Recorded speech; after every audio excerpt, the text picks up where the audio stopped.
Theo Waite, and my job title, according to my contract, is Director of Operations at Lichess.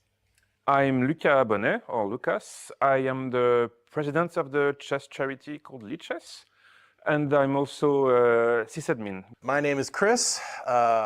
I do content things. We're very bad with formal titles at Lichess. Hello, my name is Sam. I started doing work with Lichess in 2021. I do development work on the Lichess website. I am Thanh. I'm a developer, and as a developer, I contribute for Lichess with my expertise. I have been involved with Lichess for about a year now. I was invited as a mod, and I was really happy about it. I'm Fishy Vishy. I've been volunteering for Lichess for 6 years, and I forgot the question. Lichess, is a non-profit and mainly volunteer-run. So this creates some kind of challenges when we're operating in a very much for-profit sort of environment and for-profit sort of world. We have a very high level of donations, I think, and people from all over the world donate to Lichess to keep it running. I always try to contribute something back to Lichess. Many other websites would use you basically to run ads and make profit. I really like the way that Lichess has handled a lot of the issues with women in chess, and I really appreciate the blog post that you guys have done surrounding that. There's also a lot of opportunities and positives to Lichess as well, pretty much purely because it is a non-profit. It has the best interests of its users at heart. I really value that Lichess is on open source, because it's available for everyone and also free for everyone. I think Lichess honestly is a gift to the chess community.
Hello, welcome back everyone. Today is round 2 of the Lichess Legends 2024 in Trondheim, Norway. I am streaming from, I'm an underground streamer apparently, because my streaming room here is in an Archbishop Palace. It is adjacent to the very important Nidaros Cathedral. It has like a very wide history about the whole country actually, because this is where the kings of Norway have been coronated. So it has a very historic value. And where I'm right now is what they call with the king's room, because this is where the kings and his royal families are trying to get ready before the events or anything like that. So yeah, I feel very honored to have this room as my streaming room.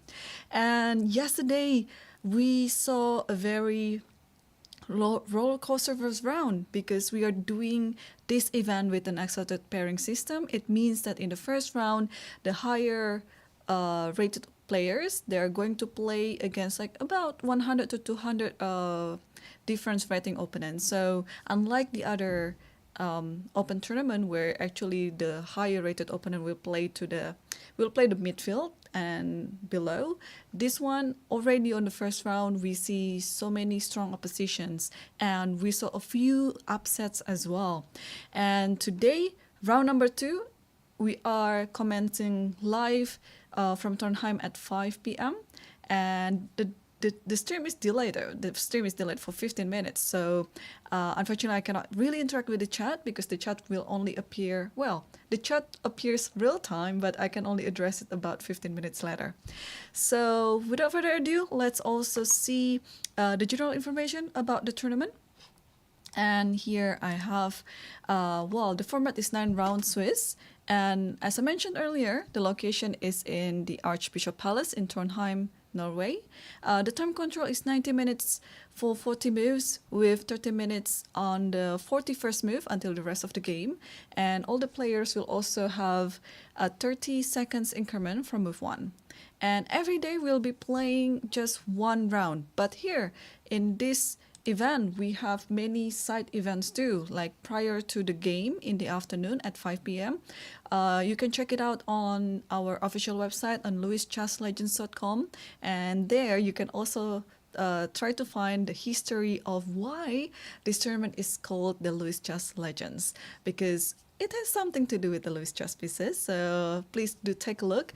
And the standings. So yesterday, as I mentioned, we have such a roller coaster day at the office, not only in my streaming room, but also at the venue upstairs, where the players are actually playing in the coronation room. So I will give a look at the venue in some of the boards, but before that, let's take a look at the standings. So there are many players with 1 pointers, and actually, our first seeded yesterday, John Ludvig Hammer, he made a draw. So he's not making it to the leaderboard after the first round, but we still have a long journey to go until the last round.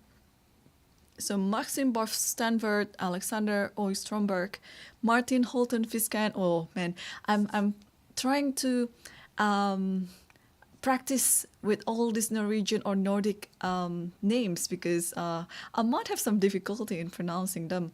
And Frode Olaf Urkodal and Toivor Keinanen, and one Hungarian grandmaster, Bence Korpa, Elham Amar, Jovar Sten-Gretarsen. They're all in 1 point, but still eight games to go. Anything can still happen. And today we are going to see quite a strong opposition from all the boards as well. On the first board, we'll see a Norwegian grandmaster, Frode Olaf, versus Marius Dior, and then a Swedish, Jungmin So, versus Toivo Keinanen, and then another Swedish, Isaac Storm, versus Bence Korpa. And then we also can scroll it down on board 14, if I'm not mistaken, or is it board 30? No, 30 is the, no, I think it's the seeded number or something. Okay. We have Sebastian Buchner versus Eric Rosen. Shout out to Jonathan Schranz, who is also covering Eric's game from Eric's channel. So for those who are also watching, if you want to go for a specific stream about Eric's game, you can tune into Eric's channel. Jonathan Schranz is hosting it. So without further ado, I already saw on the multi-board scene before there is a lift off. People or players already shaking hands. So let's go to the first board. And okay, the first board is the board in the far end of the camera. The one that with the banana is the second board. It's funny to see, like, I was watching all the players' behavior before playing their games, how they are settling into the board and so on. And then bananas are always the favorite snack for the games because, well, it is rich of potassium, and supposedly I think mid-game it helps with boosting your energy too. So let's take a look. The first board, it is between Orkudal Frodo versus Marius Durer. If I'm not mistaken, Marius was also playing in Biel Chess Festival in Switzerland, where I was also playing before this event. So apparently summer is of course a very popular season for the chess players to play a few tournaments back to back to back. And unfortunately, maybe in August, it is kind of ending. Yeah, and people are going to go back to school, universities, and for those who are taking longer leaves at work, maybe they have to come back to the office again. And such is also my case. Okay, I am seeing this position. It looks like it's a Caro-Kann position, but let's see it from the start, because Caro-Kann has been growing right now as a very trendy opening for both colors, especially for black. For those who are playing for a win, now Caro-Kann is a very good weapon as well. Compared to a few decades ago, where when you're playing Caro-Kann, you're playing a solid chess. It's as if you're playing more to a draw result, but these days it is a 3 result opening, and it's very trendy, very solid, and with a lot of chess evolution. It evolves a lot, and then you can see just so many good trendy lines where you can do some attack, not only to defend. All right, so knight c3, Frodo used this main line, the knight c3 variation, d takes e4, knight takes e4, and knight f6. And this knight f6, I don't know what is the official name for this variation, but as you can see these days, if you are playing the knight c3 variation, knight f6, I think, it's dominating all the Caro-Kann games in database. But of course, these days as well, compared to the old perspective about the advanced variation, where it is like very cramped, very slow game. This is actually something that I would like to learn about it myself too, because it looks like from this advanced variation, especially if you see games from Pragnananda and Vaishali, I saw there was one interesting story.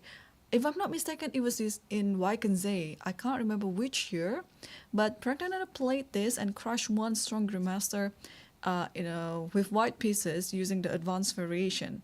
And then apparently 2 days or 3 days later, his sister employed the same opening or even the same variation, and she didn't take time to play all the moves because it was probably a mutual preparation by the siblings. But her opponent wasn't aware of that, and she won like a very, very good game.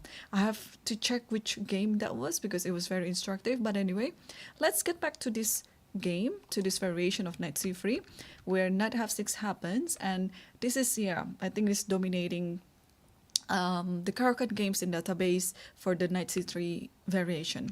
So ef, well, there is also another line of gf, but this is a little bit, how to say that?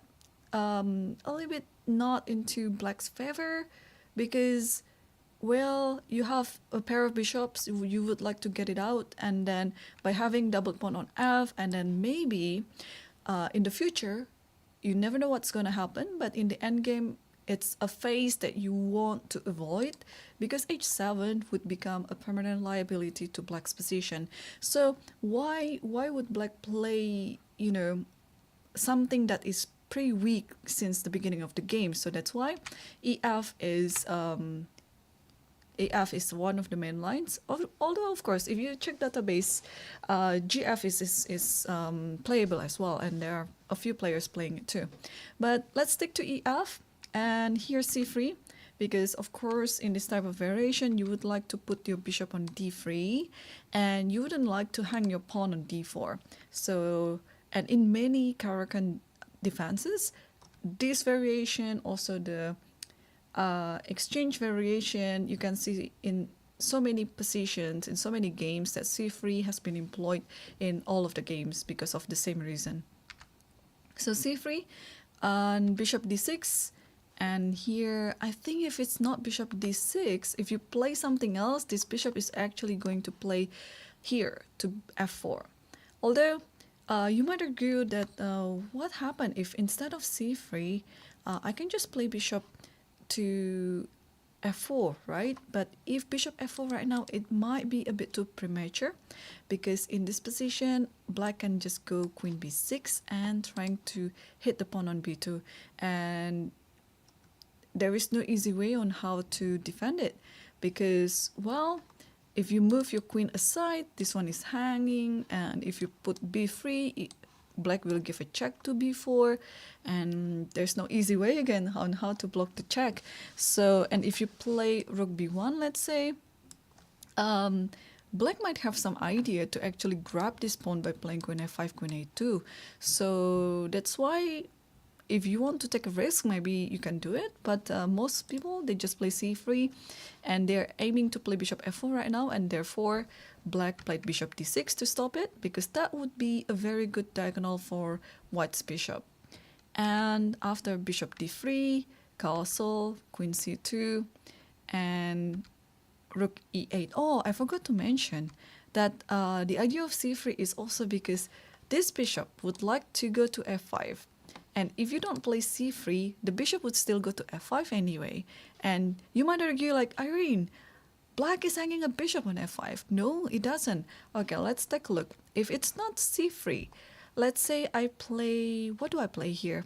Alternatively, let's say I play knight F3 here, just to showcase the idea.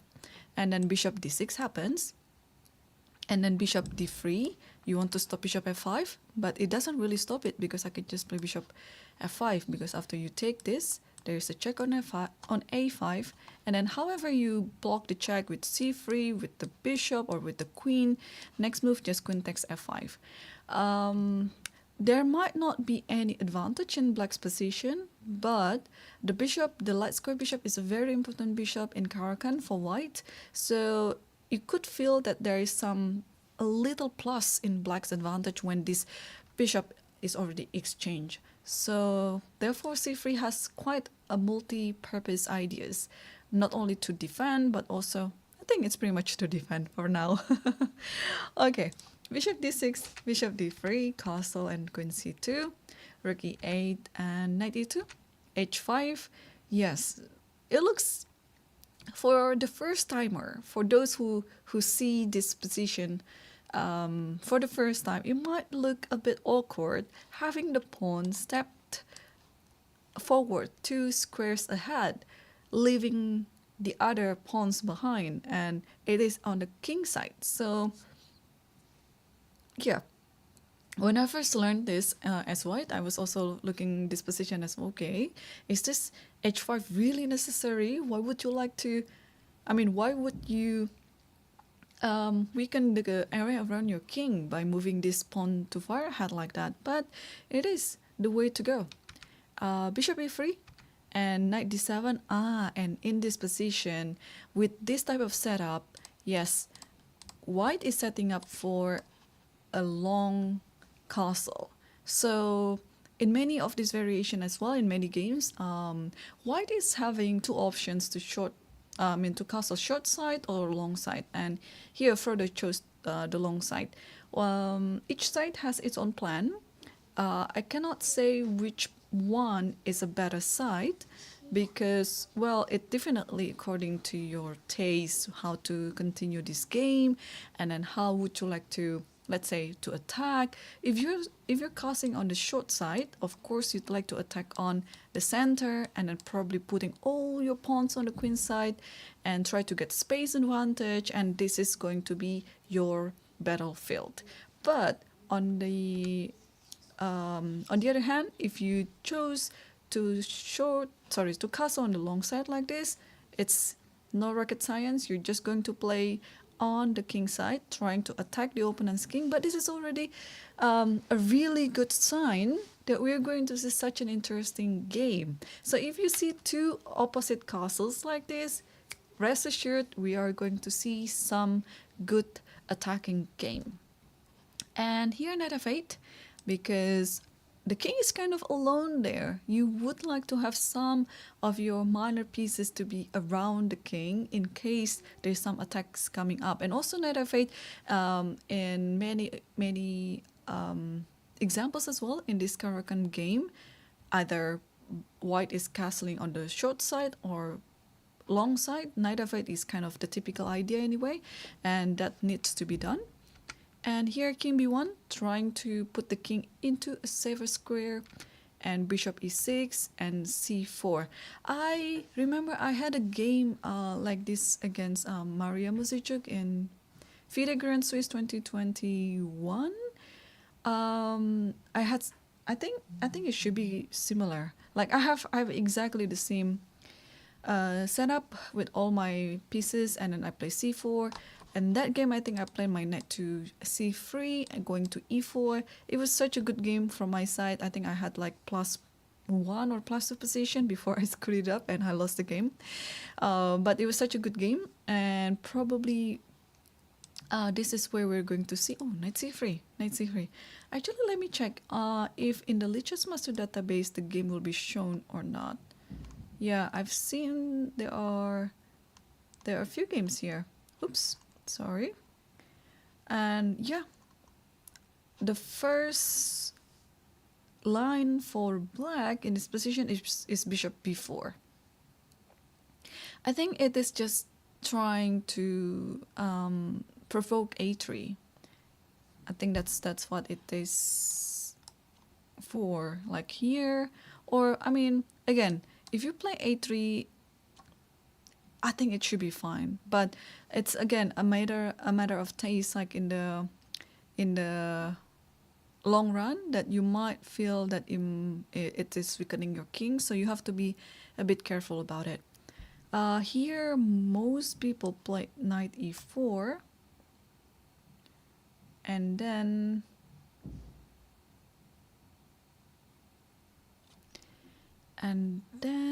what to do here?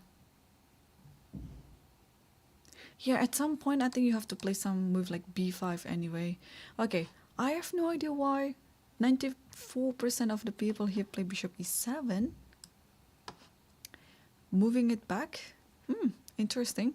But yeah, having the rook here, bishops like these, yeah, b5 is bound to happen. So, okay, knight c3 is still on the board. What else can we see here? Knight g6. Wow, this is another interesting sacrifice. Because even though if you take this, oh, actually it's not really a sacrifice at all, yeah? Because you can play taking this, or maybe bishop f5, bishop f7 first. Yeah, maybe this is not really a sacrifice. I mean, I don't think white would like to take the free pawn like that, and then giving up the light square bishop, because that bishop is so expensive. Okay, let's see other games as well. So knight c3 is still on the board, and yeah, black player Marius Dior is still thinking. So yeah, on the far end is the first board. On the near end with the bananas, it's the second board. And let's take a look the next board. Second board is a battle between a Swedish Jungmin Seo versus Toivo Kenanen from Finland. And what do we have in this game? d4, d5, c4, e6, knight c3, bishop e7, queen's gambit, knight after knight f6. Yeah, we are entering the classical line in queen's gambit. Bishop f4 castle, e3, c5, dc, bishop c5, and c takes d5. Okay, now here comes the question for black. Would he like to have immediate IQP? Because I think that's the way to go. Or would he take with the knight? Both I think are quite acceptable. And I was just trying to look at my Master Lichess database. Yeah, I think with the knight is better, and he just did it. It is what most people do. Knight takes d5. It's an invitation to create this IQP like this, but for black, it is. I think it's a more favorable version of IQP because it already castled. Knight is going to c6 soon, and don't forget there is this bishop b4.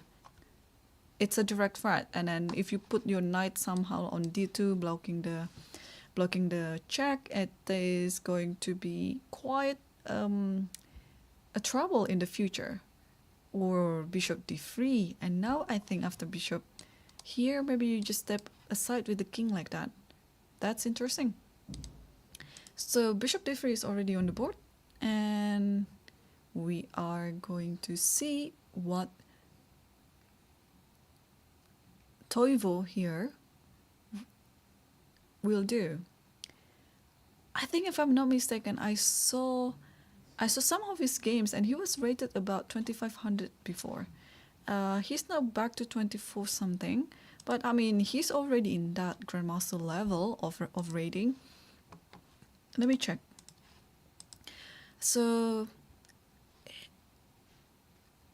no, he's 2500 still. Wow, he's 2556. So already like in that level, it's a very strong level. And his pick, let me check his feeder ID. What is his pick, yeah? I think he's on his pick right now. Wow, that's amazing.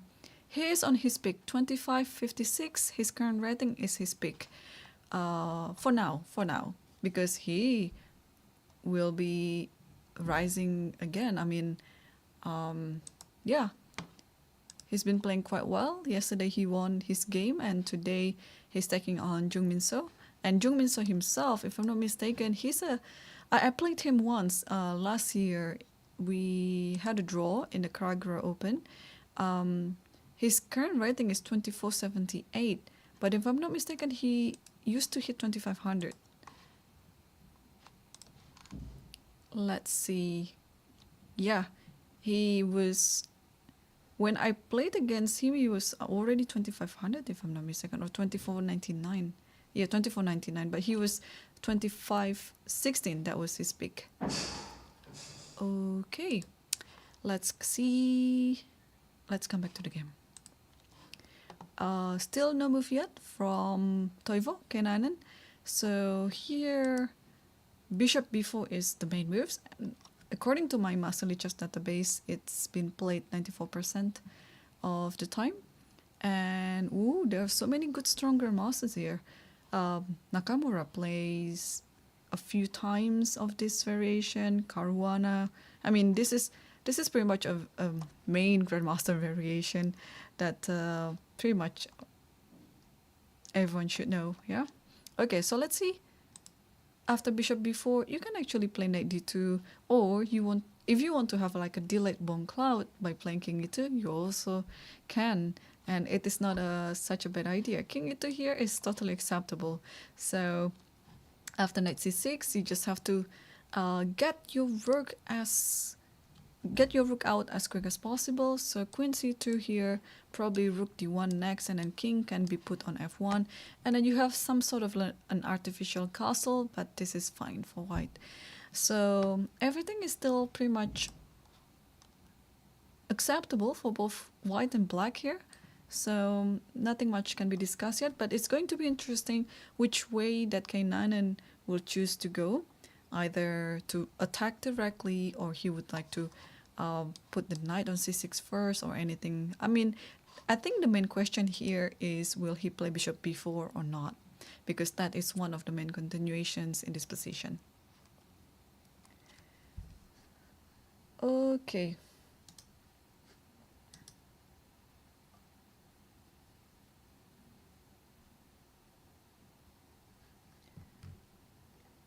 Yeah, I feel like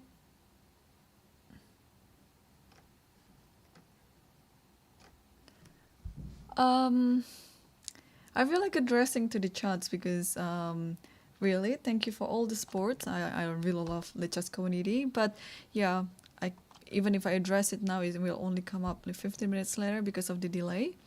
So I guess we can start looking at other games as well that is still going on. Yeah, on the third board we have Isaac Stormy from Sweden versus Bence Korpa from Hungary. Oh, this is a trendy Sicilian. So with this queen f3 move, bishop e3 and then queen f3, yeah, b5. There are a few lines here that black can play. Yeah, one of them being knight f6, and then there's some idea with queen g3. Yeah, it is quite a trendy line. So okay, let's take a look. b5, knight takes c6, queen takes c6, and bishop d3. I think I like how things are for white here, but maybe I call it too soon because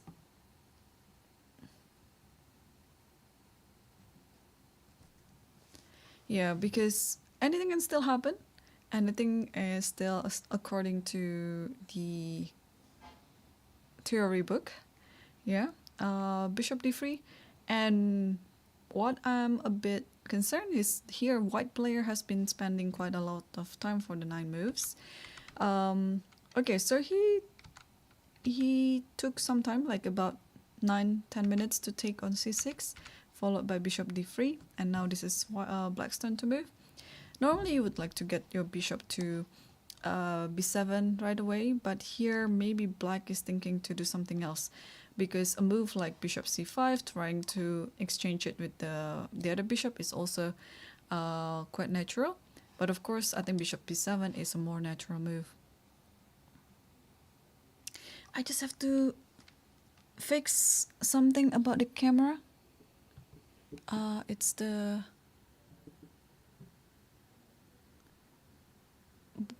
for the coming boards so that we can see it better. Okay. Let's continue to the next board, board 4. It's between Elham Amar versus Maxim Barf Stanford from from Norway. Looks like the name doesn't feel like he's from Norway. It feels like he's from UK, but okay. We have a French defense. And what do we have here? A Rubinstein variation. Okay, bishop e7 takes here. Oh, gf. Okay. So this is another thing. It's like in the Caracan as well. You can take with the bishop, you can take with the g pawn. But the thing is, yeah, it's just if you want to play like an equal position, not unbalanced like gf like this, you would like to take it with the bishop. But gf, of course, is totally playable. And here what happened? Queen d2, and after b6, castle, bishop b7, knight c3, and c6. So there's also another line here that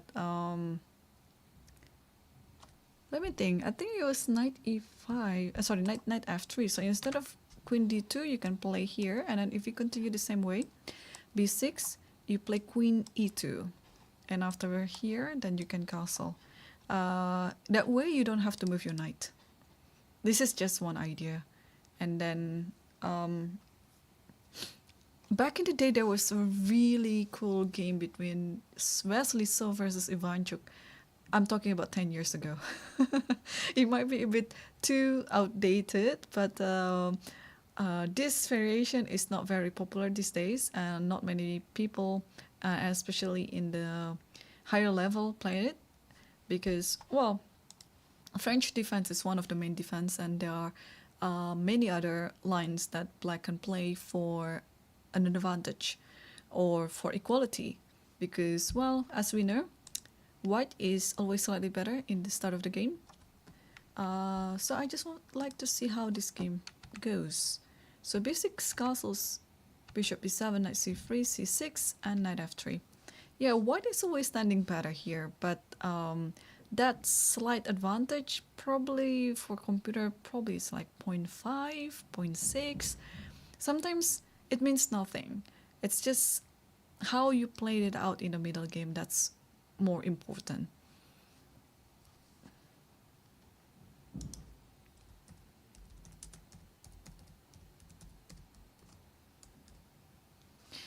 Okay, I think we can continue to the next sport. It's Alexander Oystrom versus Gretarsson. If I'm not mistaken, Oystrom yesterday won against Pia Kramling. Yeah, Pia is here with us. I mean, not here in the streaming room. She is here with us playing upstairs. And yesterday she suffered an upset, but hopefully today she can bounce back. We'll get to her game at some point, but let's take a look first on the top boards. So we have another Caro-Kann here, almost at the same variation, but with a little twist with the knight f3 and bishop c4. And then here queen e2, and then we have an exchange queens, like very early exchange queens. And what did Capablanca say about this pawn structure? I think it's like white is up a pawn already because there are double pawns on one side of the board, but it's still very young. I mean, the game is still very young. There are still so many other pieces on the board. Things might take a twist turn, and here bishop f5 is on the board. Okay, so probably in this position, the main continuation would be bishop b3 or c3. I'm just trying to find which one is working best in this position and what are the differences between those two. Even though those look similar, I think it's just depending on where white would like to play again, right? Whether the bishop would stay on this diagonal or yeah, because c3 looks natural. I think if it was a blitz tournament or blitz game, I would just play c3 without any thinking. Although bishop b3 is equally good, so not sure which one that I would actually choose here. But bishop f5 is just a natural move to make anyway. It's almost like it doesn't matter where or how your opponent reacts to it. Just play bishop f5 first and then think after. Because maybe the difference is that if you play bishop b3 here, it allows knight a6 so that the knight can somehow go to... first of all, the knight can go to here to provoke c3 so that the knight can go to c2 or d3. Second of all, maybe it's good to have the knight on c7 going to e6 or d5. So probably after bishop f5 here, maybe c3 is reasonable. Although I think I can understand why white is in doubt, because you naturally wouldn't like to give a free diagonal for your opponent's bishop. Should we consider other moves here, like rook e2 maybe? The thing with rook e2, what I don't like is probably it gives the idea to play bishop g4, and then you have some trouble in how to defend this knight, unless you're fine with double pawns. But this is already coming to the end game, so you have to be very careful in worsening your pawn structure. because it's different when you still have queens on the board, when you are still like in the early phase of the middle game. You might think like, okay, having like a worse pawn structure is fine. I can still attack. I can still turn things around, that I don't have to play a positional chess. I can just play some tactical chess. But here, queens are already off of the board, and you really have to be careful not to worsen your position even in the slightest bit like this. So, okay, I think my choice is c3 in this variation, just to give me more flexibility for the bishop too. Like maybe I don't have to put it on this diagonal. Maybe at some point I'll move it to f1 and then play g3 bishop g2, and at some point, you know, having like a Catalan bishop where I'm just aiming toward b7. This can be a pretty good idea. And I think I just saw a move and he played c3. c3 is already on the board.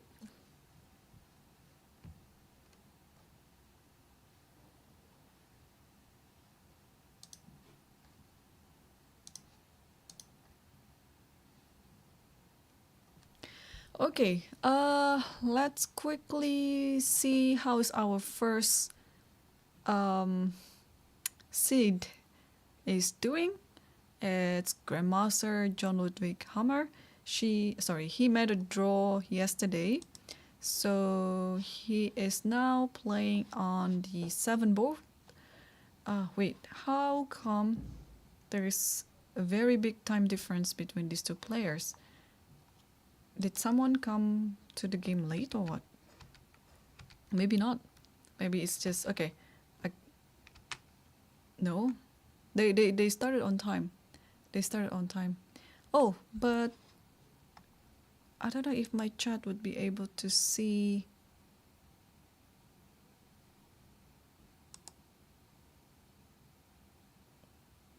Aha, there's something that I need to fix. Okay, I have to fix the camera too first. Okay, but let's take a look. Let's take a look at the game first.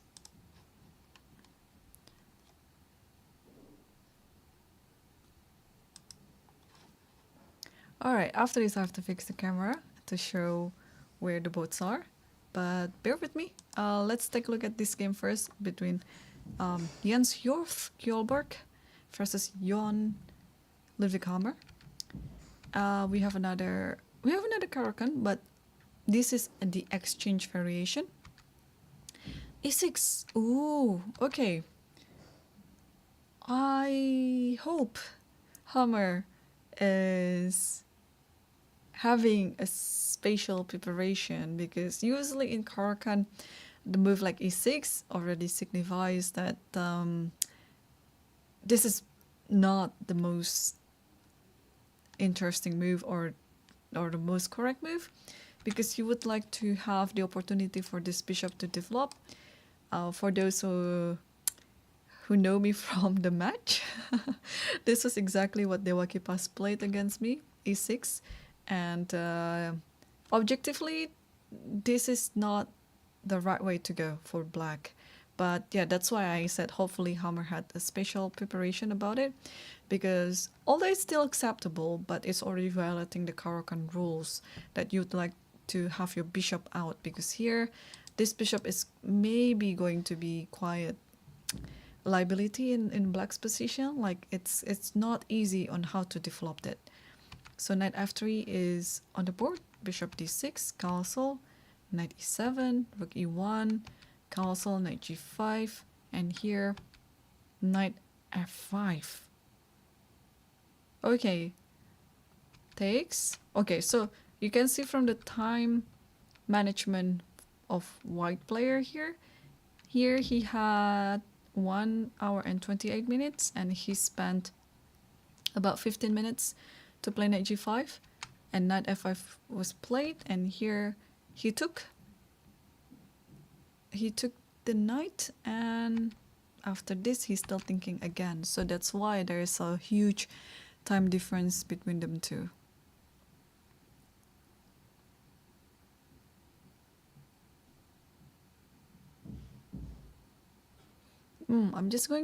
I'm trying to think here. Like usually you like to keep the light square bishop intact, but here you're willing to exchange it, and to what cost?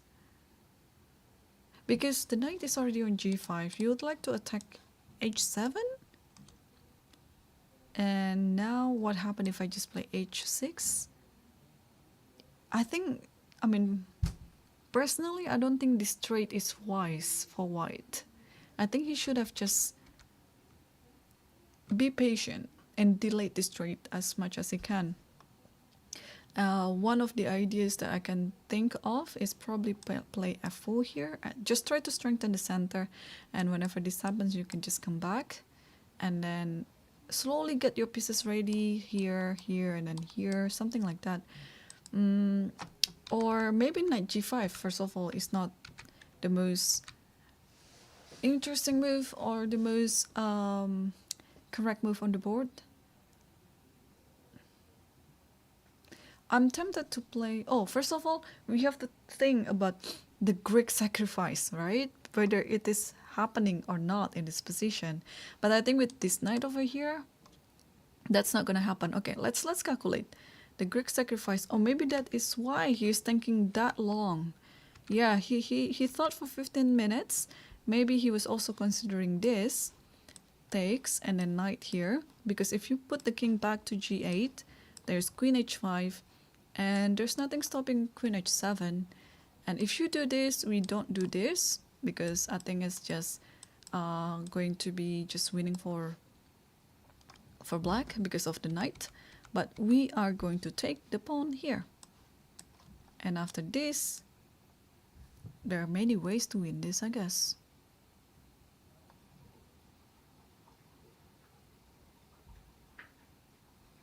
Like maybe check here. And after this, what do I do here?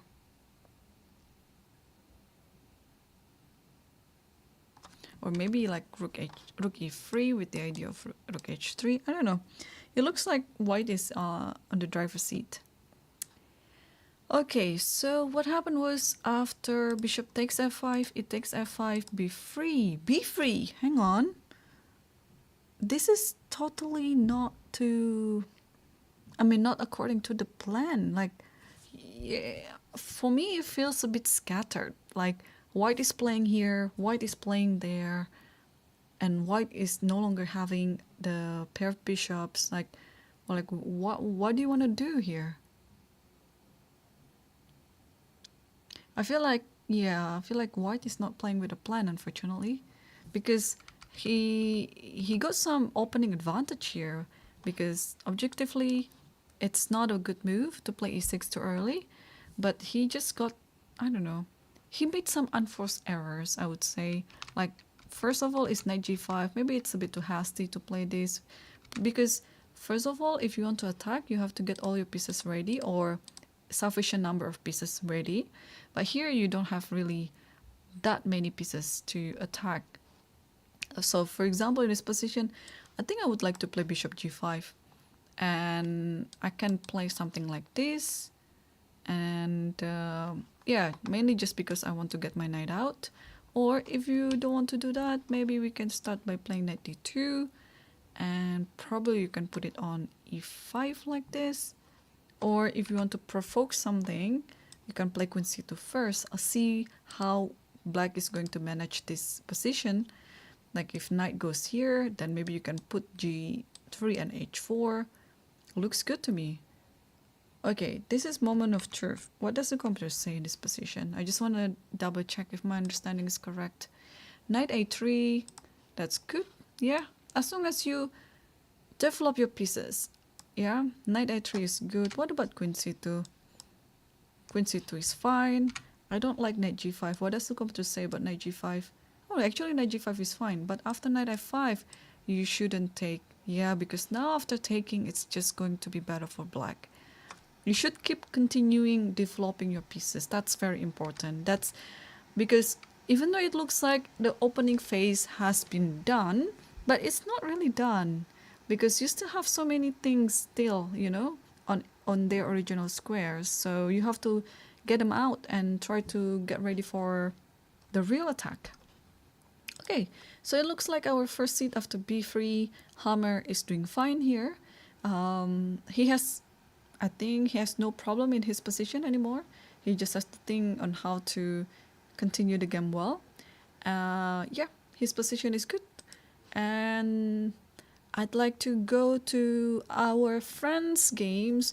We have Pia here, we have Eric Rosen, we have also Pia's husband, Juan Lopez. And yeah, we have other players too. But before we do that, I'll put us onto a break while I'm also going to fix some of the cameras. So I'll be back.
Hello, welcome back. And yes, I managed to find where Eric is sitting through my superpower.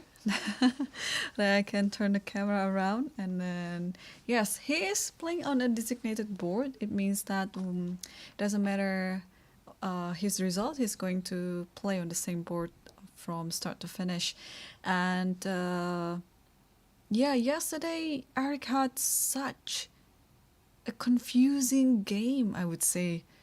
I mean, we were teammates at Webster back in the day, and I kind of know how he's playing, and those moves are really not, how to say, like, very hard to explain those moves coming from him.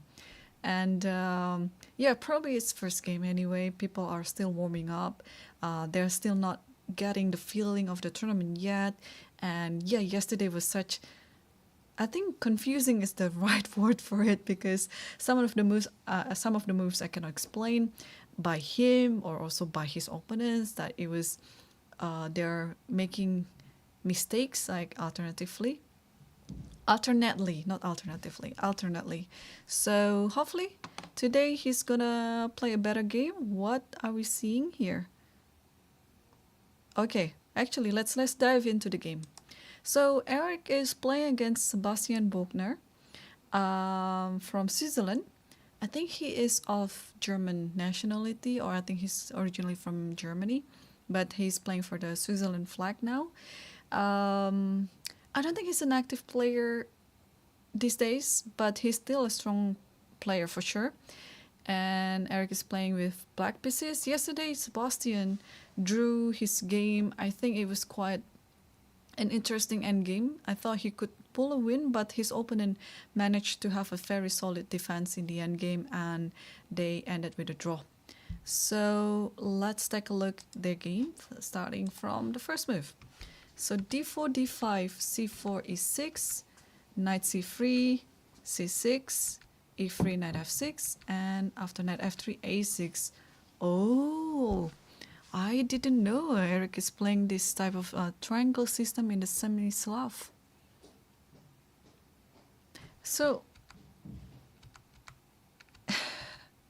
I was expecting him to play some Cambridge Springs. Actually, if you turn into his recaps of his past tournaments in Bill and also in Madrid, I think he's one of those guys who like to play. Oh no, obviously, what am I talking about? Cambridge Springs is not happening here. The bishop is on c1.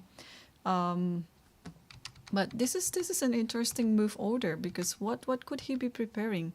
Like, I mean, with this triangle system, you also have to be prepared about e4. But of course, this might lead to some very sharp variation, which Sebastian is not keen to play, probably. But okay, let's take a look. e3 instead of e4, e3, knight f6, knight f3, and here a6. Okay, h3, knight bd7, queen c2, bishop d6, b3, b5, bishop b2, and castle.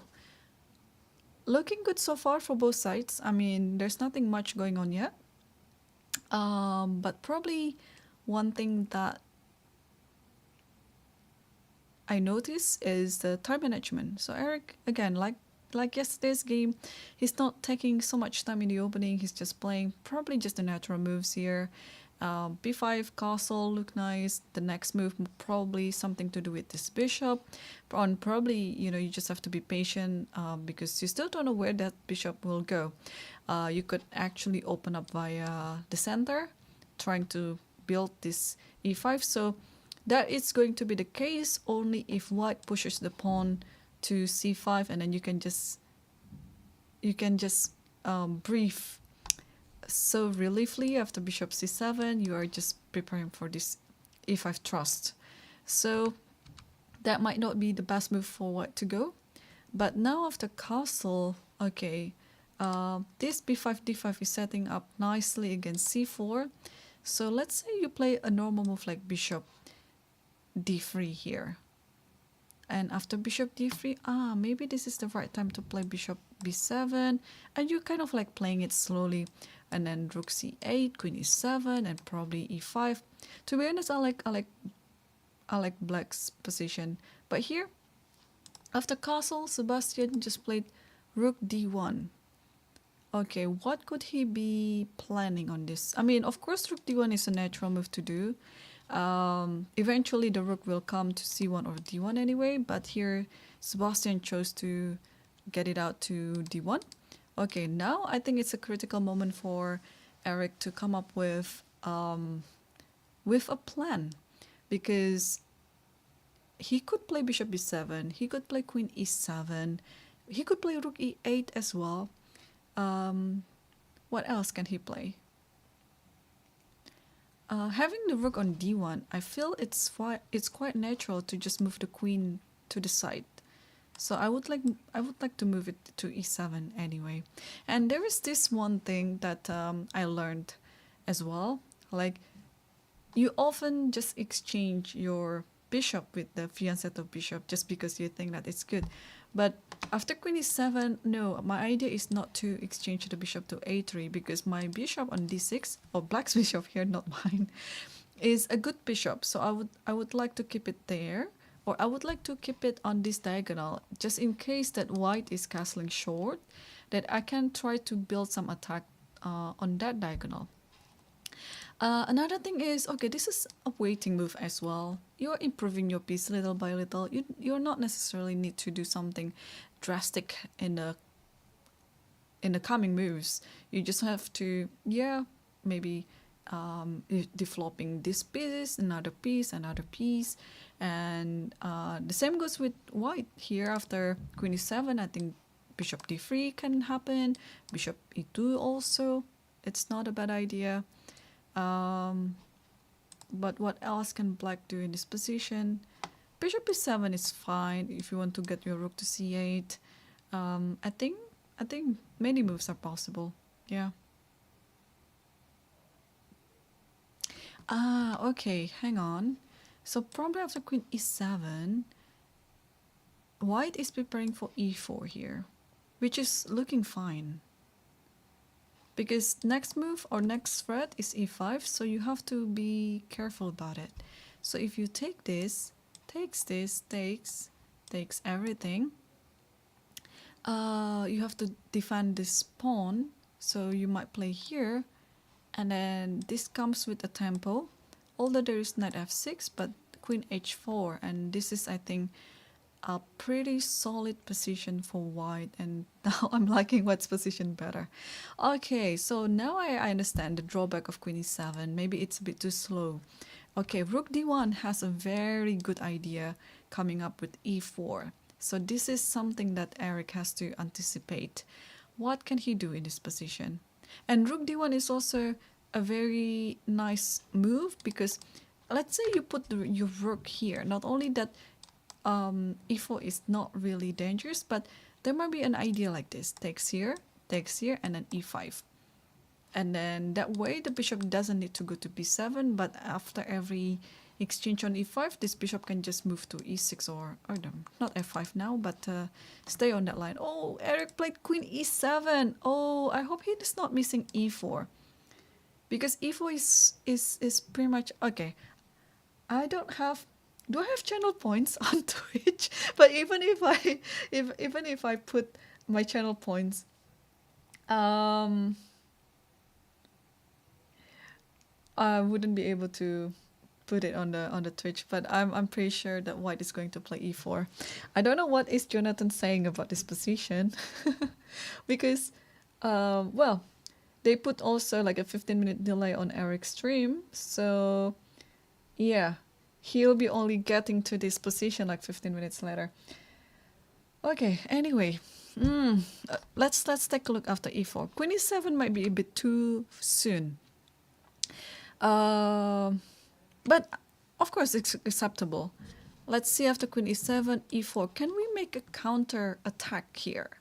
Like, oh, no, I was mistaken. Okay, look, the king is still on e1. It is still on the center, right? So after queen e7, e4 here, I think I can play e5.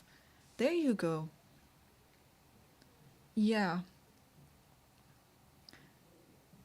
e4, e5, and then this is pretty much like coming from one of the books that I read recently. I was preparing some material for my students. It's like the art of attack. Like if your opponent's king is still in the center, open it up. So e5, I think it's the way to go. Okay, let's see a few more moves in this position. Like if cd here, trying not to open the e file. If cd, maybe it's just cd, yeah, and then this position is nice. That is why after queen e7 he played bishop e2 first, so that e4 is always like an idea. But yeah, if e4 was played immediately, there's e5. This is Eric's trick. He always likes to play such a position like this, like straight to the king.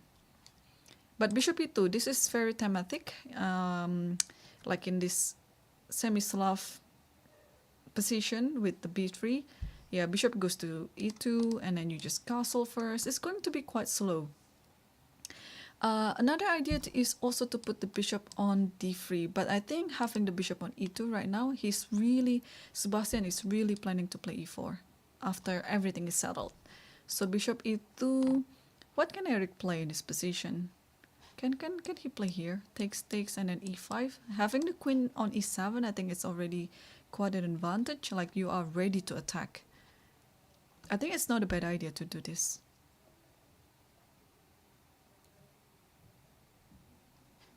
If takes this, if takes this, let's say everything is taking like that. Oh, okay, the pawn on d5 is a bit sad, but let's say castle, yeah?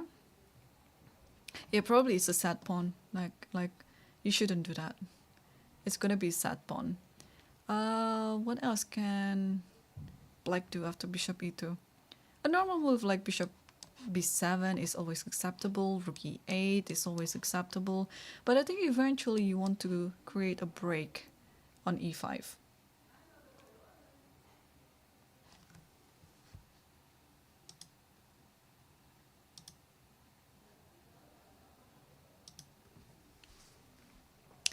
Okay, I think it's best if we move again. But Eric has been spending not so much time on his move, so maybe he's gonna play his next move soon. But I'll keep an eye on this. And let's go to Pia's game. So yesterday Pia suffered an upset, and today she's playing against she's playing with Vietnamese WIM, Luong Pong Han. I think I played this Vietnamese player, Luong Pong Han, at least one time. I was losing in 2017, I remember. But I managed to find some tactical continuation in the end and won the game, luckily. So let's see how Pia is doing in her game.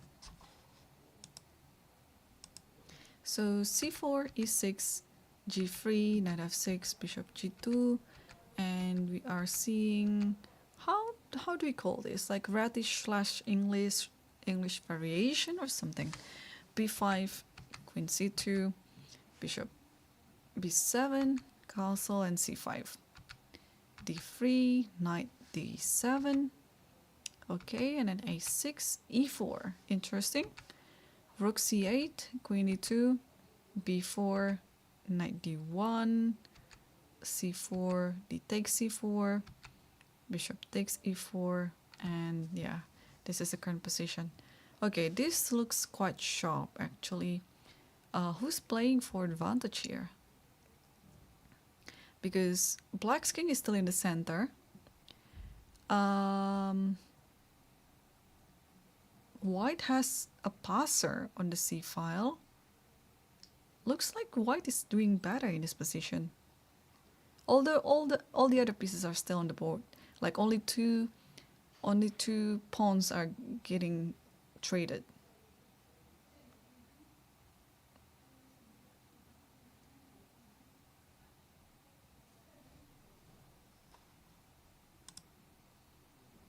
I wonder if I can see Pia from the camera. So let me let me look. Oh, I found her. I found her. Okay.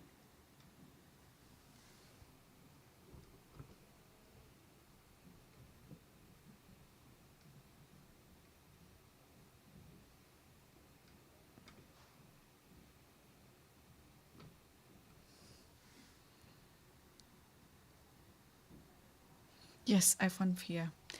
But I have to put this, how do I do this here? Let me think.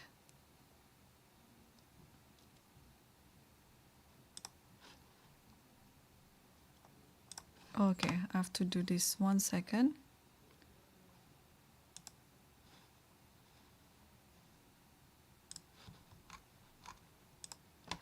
Sorry for the intermezzo.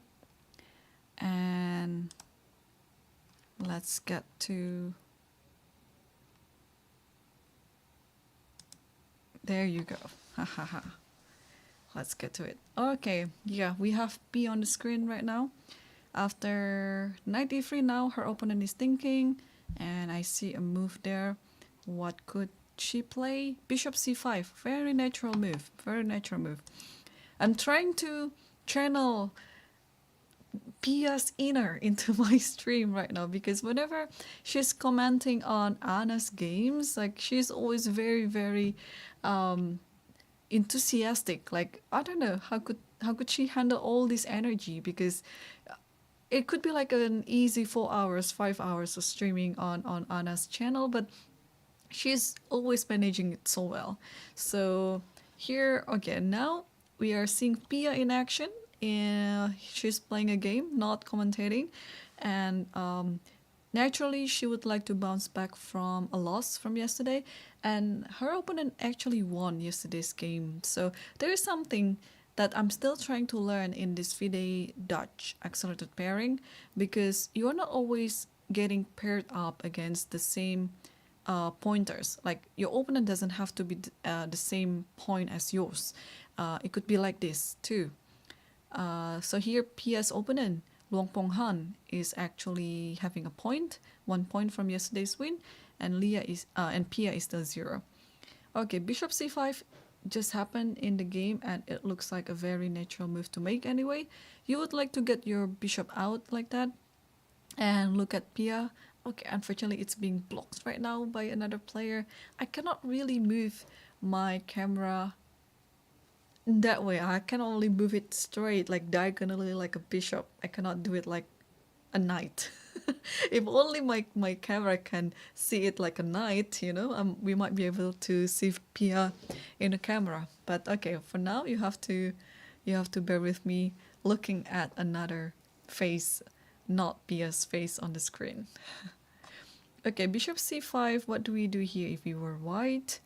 Naturally, I think I would like to get this bishop out. So probably a move like b3 here is something that comes to my mind. Sorry, not c3, but b3, so that the bishop goes to b2, and then you can get your pieces like to d1 like this, and this might be just the most natural thing to do. But Pia is thinking. I'm trying to figure this out, like what could be the move that she's thinking apart from b3.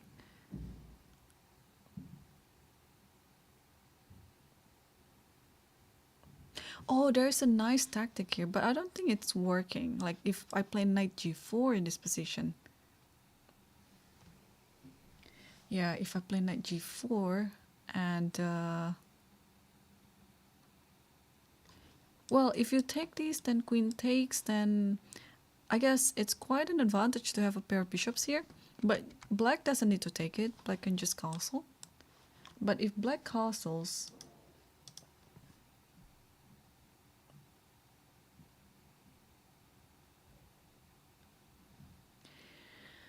okay, but black castles, yeah, this knight is not doing anything, because if you take, it's just going to help your opponents to open up the file of d file here, and bishop coming to d3. So okay, although it looks nice, but knight g4 is not to my liking. But yeah, Pia just played a principled move. She finally played b3 here. And if I could take a pic from the camera, her opponent just moved something, queen b6.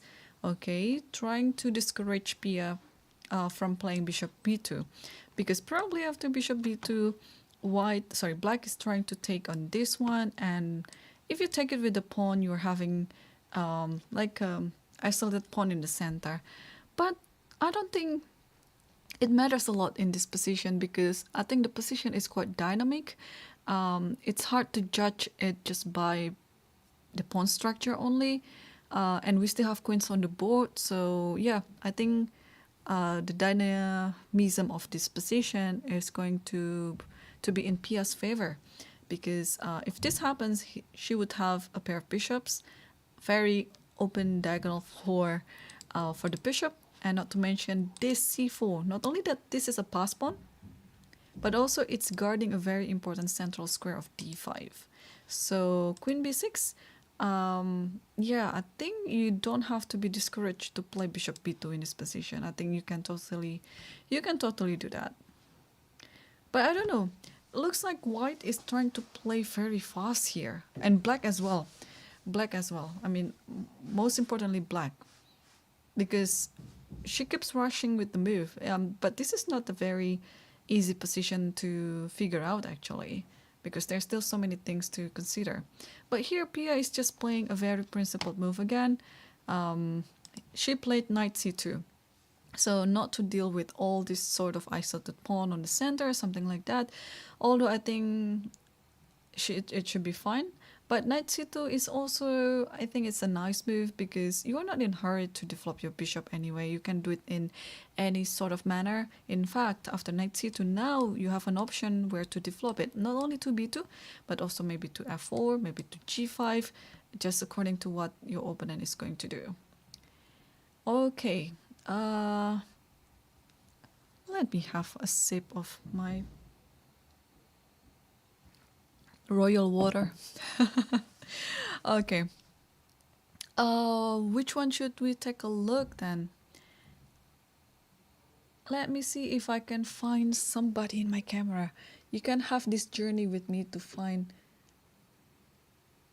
a player. I'd like to see if I can find Safita in the stream. Where's Safita? Oh, there you go. Yay. So yesterday Safita loses, but her opposition was quite strong anyway, and today she is playing with the son of the organizer. Oh man, how do I pronounce this name? Trygve Dahl? I mean, Dahl, it's fine, but Trygve, is it how to pronounce it? I'm sorry if I pronounce it wrongly, but this is a position, and then this is Safita. Okay, let's take a look what happened in the game. So it's coming from a Petrov defense, and Safita chose, I think d4 is the second main line of this Petrov. Obviously, the first main line is knight takes e5. d4, knight takes e4, bishop d3, d5 takes here. Looks like it's almost symmetrical. Let's say if you play bishop d6 here, yeah, it's just symmetrical. So bishop e7, castle, knight d2, take on d2, and then here d4, rook e1, sorry, takes here and takes with the pawn, and after bishop here c3, such a nice little move because you're stopping d4. And c5, and now Safita said it's time to attack the king side, and after queen d7, queen b1, trying to set up this attack towards the king. g6, and it didn't hinder her to keep attacking, and she played f5, and here we have bishop takes f5, bishop takes f5, and I think black is going to continue it with queen takes f5, and we're going to see an endgame. But who's better in that endgame? Let's say queen takes f5 here, and then rook f1. I think this is big chance this is going to happen. Yeah, you're going to take this one. But with the number of pieces that's already reduced, is the attack still imminent? So, okay, we're seeing until this position. G5 is already on the board. And Rook F1 is already on the board. Okay, so we're seeing the right position then, according to our prediction. So F5 is going to fall anyway. It doesn't matter what black does, it's going to fall. So I think it's time for black to think of something else. I mean, he doesn't need to think about F5 pawn at all. So what about creating a passer in the center? Let's say playing D4 here. And if you take, I think you can, okay, which rook to go to D8? Rook A D8 or Rook F D8? Rook A D8 maybe? And keep the rook here. There is Bishop H6, but you can go here. Oh, maybe this is worse actually, because then double up here and F7 is lost. But okay, there's always some trick, yeah, like Bishop F8 here, for example. And you kind of somehow manage to protect the F7 pawn eventually. But okay, it looks like after Rook F1, white is in the driver's seat. I think white is having a better endgame in this position. And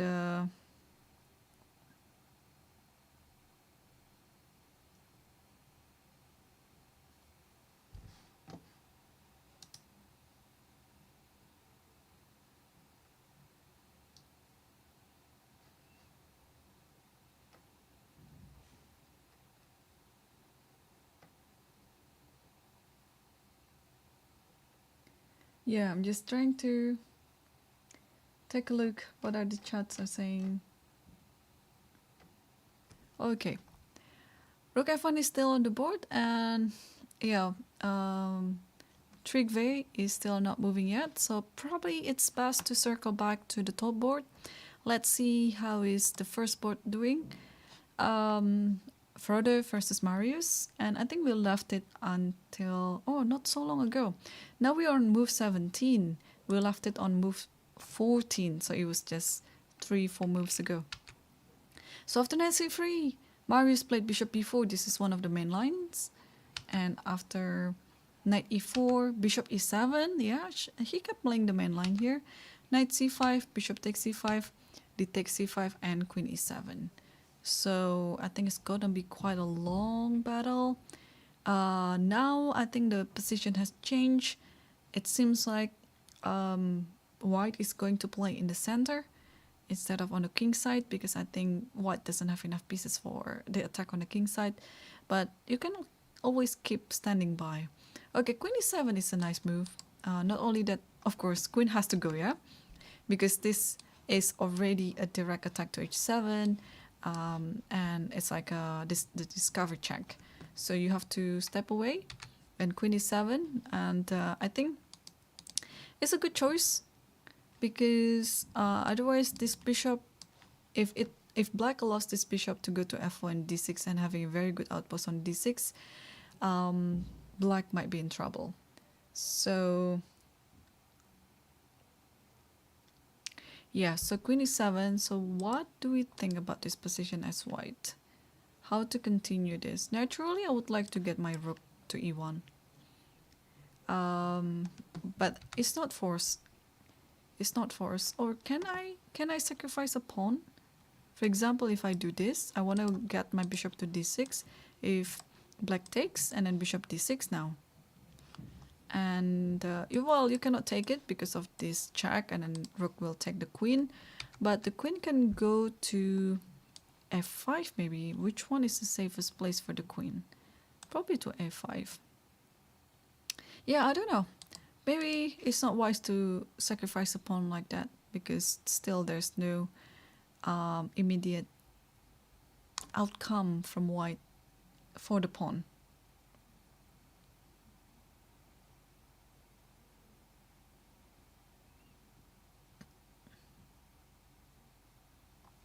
Okay, let's take a look at the second board.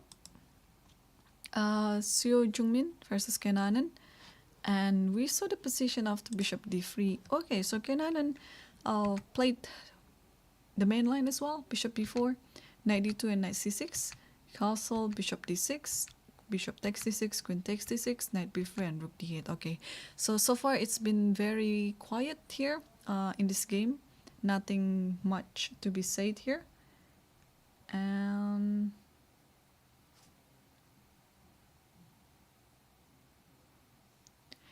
okay, and what about the third board? Stormer Isaac versus Korpa Banche. Ooh, I'm seeing g4 and I'm liking it. Okay, so we saw the position of the queen takes c6 here. Queen takes c6, bishop d3, and knight f6, and here g4 with how many minutes thinking? How many minutes thinking? 13, 17. 17 minutes, and white decided to play g4. Okay, that's very nice. Do I have a visual for this? Okay, the guy who is playing this g4 is on the far end of the camera with the white shirt. Let me adjust it actually. Okay, there you go. Yeah, the Hungarian Grandmaster is in the black shirt. Ooh, g4. Nice. I like the spirit. I don't care how this game turns for him actually. This is just the way to go. I like the spirit. He just wants to attack. He's saying like, oh, my opponent is a Grandmaster. Don't worry. I'm just going to attack him. And g4 is the way to go. And nice. I'll keep an eye on this. And meanwhile, let's take a look on the game next to him. It's between Amar Elham versus Stanford.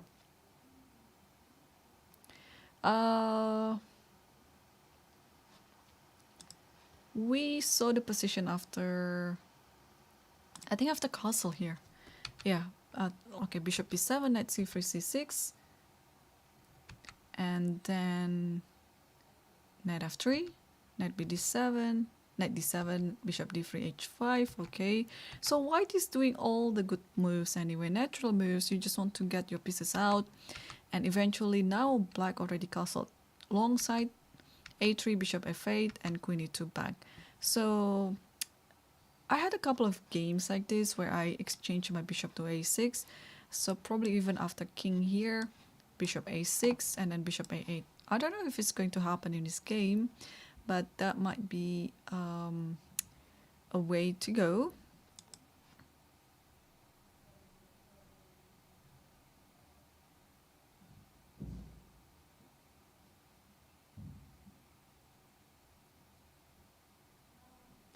And yeah, do you have a move from any of the top board? Otherwise, I would like to move back to, oh, let me see if I can have Hammer on the screen. Where is Hammer?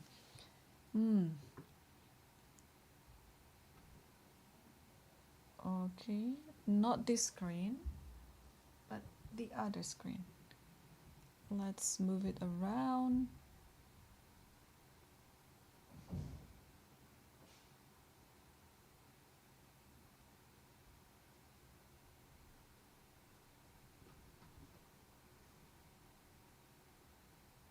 Oh, Hammer is on the first camera, not on the third camera. Okay, we'll get back to him.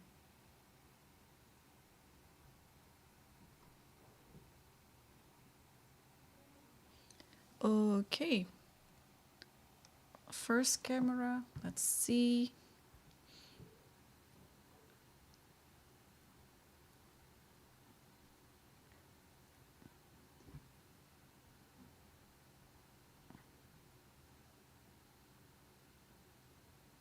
Yeah, I hope I'm not disturbing the player.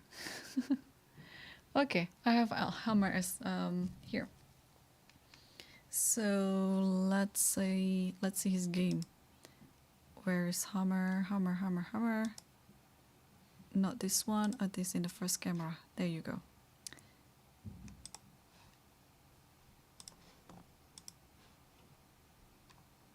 Okay, there you go. So he had such a good position before when we left it after b3, and then f4.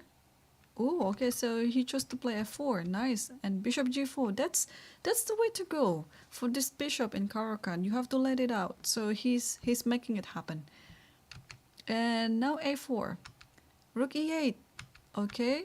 A trade of the rook. Knight bd2, queen e7. Okay.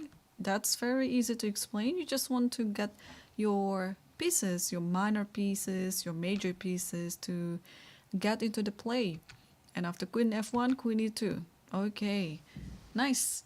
I think it's a very clean attempt to convert this position to a better endgame, because everything is tied down. Okay, what happened after queen takes? The thing is, after queen takes, rook takes, and everything is under attack. I think if you play king f1 here, it's tricky. It feels like you're trying to kick the rook away, but here after bishop takes f3, you're going to down a piece soon. You cannot take it with the pawn because the knight on d2 is hanging, but if you take it with the knight, then the bishop on b2 is hanging. So what do you have to do here is somehow try to protect any of those pieces, but again, it's kind of a bit cramped in white's position. You still cannot do anything. You have to do something with this bishop for sure. But the thing is, with the pair of bishops, black is very, very comfortable in doing whatever he wants. So let's say bishop goes to a3. Bishop a3. Okay, first of all, I think I can just take here, take everything. Oops, not with the pawn, sorry. Take like this and then get this position, either winning the pawn or giving a checkmate. So it's a tough call now for Kjolberg, because if you take the queen, you're walking into a worse endgame. Do we have other alternative here? What about rook e1? What about rook e1? Because you're forced to exchange the pieces here, like probably two major pieces at once. Like takes here, takes here, takes here. You can take it with the king or with the knight. I'm not sure which one is best. Let's say with the king. I'm sure in the long run black is better in this position, but it's still not clear how to win it. But maybe this is actually what Hammer is trying to look in this position, not taking any risk, just walking into a better endgame anyway, and whatever happens. Yeah. And take a look at the time. Like, he still has 1 hour and 24 minutes. He's not taking much time to play all these moves. He only spent like 6 minutes or even less on the clock. But of course, every player has a 30-second increment here, every move. So, oh, but hang on. Is the time correct here? Let me check. I cannot see it that far. It's so dark. I mean, the clock, yeah, I cannot see it. I cannot see it. Whether it's a correct one or not, 1 hour 24 minutes, because it's quite unique at this time already. He still has 1 hour 24 minutes on the clock. Like, it's a lot. It's a lot.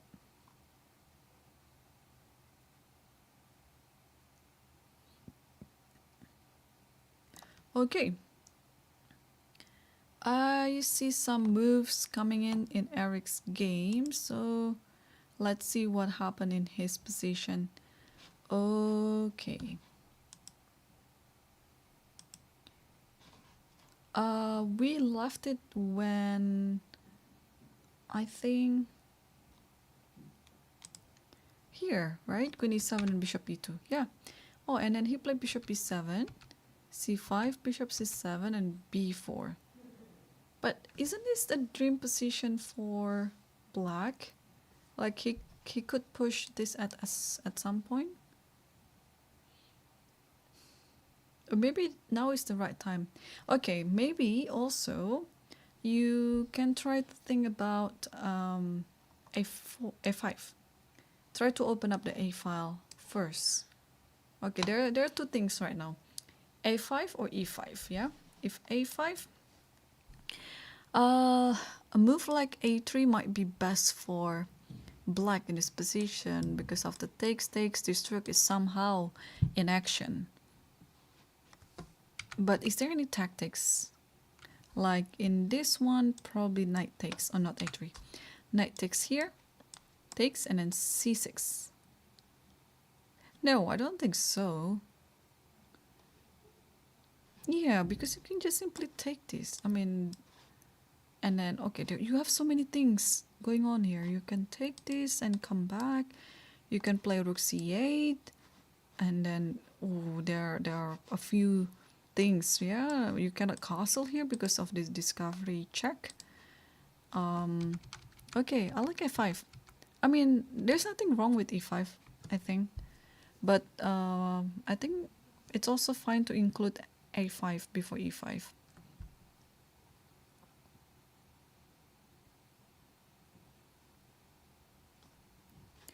Okay, let's say if we go e5. What do we do?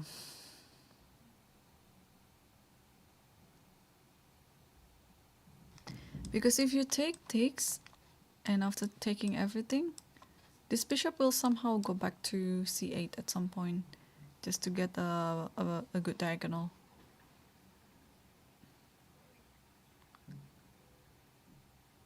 Or maybe here bishop e2 and then knight e2. Sorry, bishop f3, knight e2, knight d4, something like that.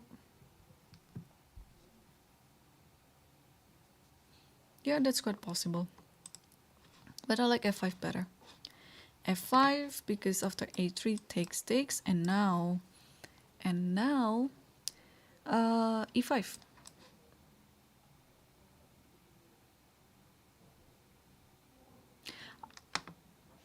Yeah, but that's always a question. Would you like to have like an open file like this? Because at some point maybe, you know, this type of pawns can be quite weak in the end game.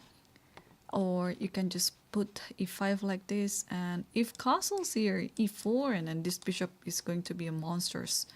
So I think white is forced to take, and after knight takes here, bishop takes here, and here bishop f3, all looks good. And yeah, to be honest, I like black's position here. I was thinking maybe instead of bishop c8, I can just play rook a7, and then rook a8, and then bishop c8. As you're just trying to get control, like a full control over the free file of a file. That is possible. Time situation, pretty similar, yeah. So for those who are watching both my stream and Jonathan's stream on Eric's channel, you can ask him like which one will Eric choose in his position. I'm sure it's coming down only to two options here, a5 or e5. Both look good, and both have their own ideas and plans. I personally would like to play a5, but there's nothing wrong with e5 as well. But I don't know, a move like rook e8 is also a good looking move here. But it might be too slow because you never know where this rook is going to go. Like there's nothing really to aim around the e file. So a move like rook e8, it might be like a deflopping move, but to be honest, the purpose is questionable. Okay, I've got some on the corner of my eyes. Hammer just played some move here, but Eric also just did a move. He played e5 immediately, saving a5 for the future. So yeah, this is nice too. So we covered a little bit of this line, yeah. After e5 takes, knight takes, and here I think you have to take here, and then bishop f3, and here actually knight e2 is the move coming up soon. So probably, now we can insert a5 in this position. Yeah, I think it's good. Or do we dare to play d4? I have to calculate. Maybe after d4, just knight e4, yeah? Because after this, after this, what do we do? Yeah, this bishop is a sad bishop. I can just sacrifice a pawn. I don't think it matters. Takes, takes. Oh no, maybe you want to take here first, and after king takes, takes here, and now knight d6. Yeah, white is down a pawn, but I like white's position better, because in the long run, the pawn on c6 is going to be quite a liability. So black has to definitely be careful here. Takes, takes, takes, takes. Bishop e2. d4 looks nice, but not ready yet. Black is not ready yet. I like f5 better. And after a3, you take first. At least now the rook is you know, attacking the a file, and probably at some point it can be entering the a2 square. But after AB, now I think it's time for us to think about the possible attack around the king side. Oh, I think we've seen this position before, right? I think rook a7, just like that. If castle, rook here. If knight e2, there you go, you have this. So it's like rook a7, it's like a prophylactic move. It's meant to be attacking, but also it's a preparation, it's everything. So yeah, I don't understand why white is deciding to play c5 here, because I think it's only making it easy for black to continue with e5. I mean, e5 is always going to be the idea in this position, whether or not Eric played it, or whether or not Eric played it now, but he played it now. So after b4, e5 is already on the board. Is there any way to play for white apart from taking on e5? There's e4 coming up. Yeah, it's not really a good position for white in the end. Yeah, I think it's kind of forced to take e5. But okay, after takes here, knight takes here, you're not forced to take. Can I just castle here? Oh, but if castling, then knight c4. No, this is bad for white. I think knight takes c5 is another forcing move. You have to take this, and you have to take this. And now you can play bishop f3, you can play castle. I think it doesn't matter. If you play castle, still f5. And you would like to keep your pawn structure intact, so you have to play a3, takes, takes, like this, and then rook a7. If rook a1, I don't think black is having a worse endgame, so I can just play this. If takes, takes, rook here, let's say, take it again maybe. Okay, at the very least, black can just make a draw easily. Like, yeah, should be fine for black. But this is interesting, it's very instructive. How many moves already? 13 moves, and there are no trades yet. So no pawn trades, no pieces trades.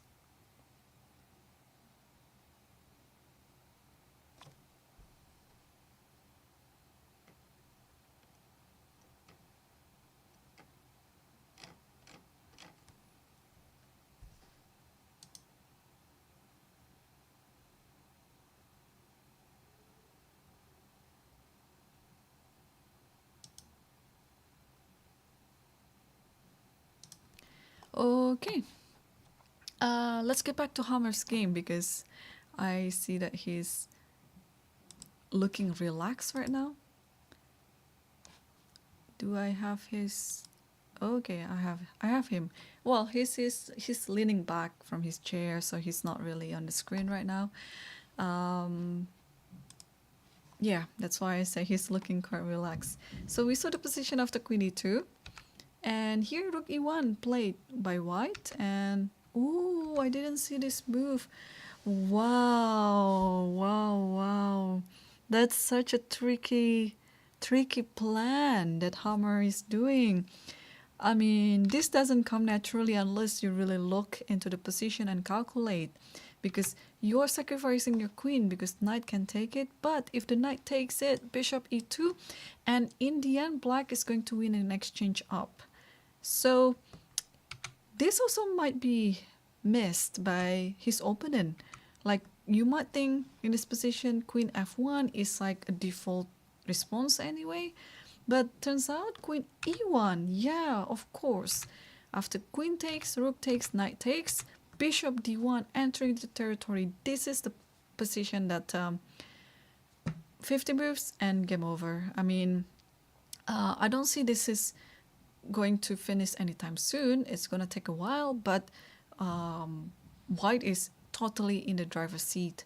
Like everything, every single piece here is almost paralyzed. Like the knight is tied to this pawn.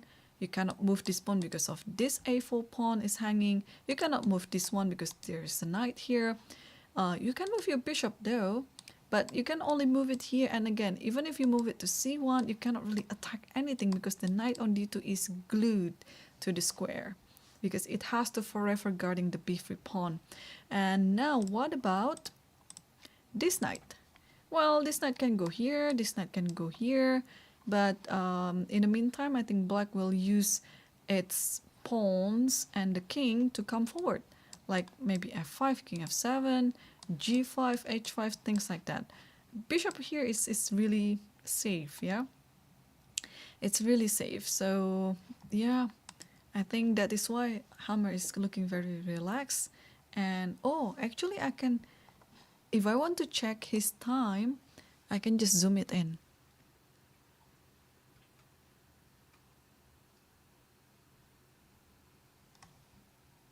Yeah, so he has 1 hour and 19 minutes.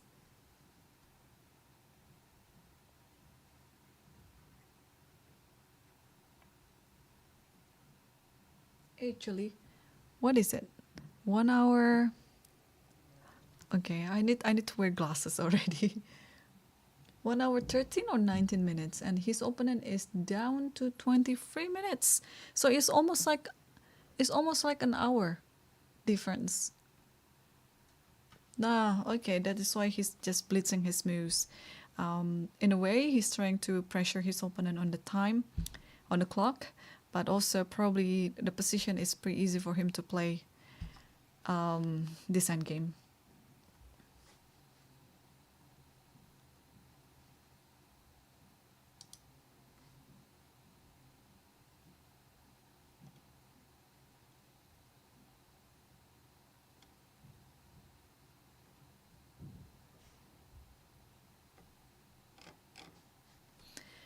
Okay, let me check if there are. Oh, actually, what about the game between Haugen versus Juan Ballon Lopez? Because I have him in the camera as well.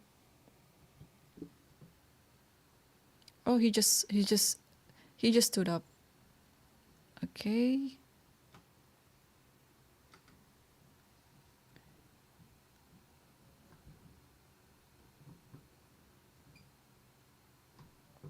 He just stood up, but let's take a look if I can have it in this position. Okay, yeah, this is the game, and how are we looking at it? Let's see it from the start. Okay, he's currently not on his chair, he just stood up, but he'll be back, So knight g2, e6, d3, knight g7, bishop g5, h6, bishop e3, knight d4, castle, knight e6. Okay, so I think black is getting whatever he wants in this.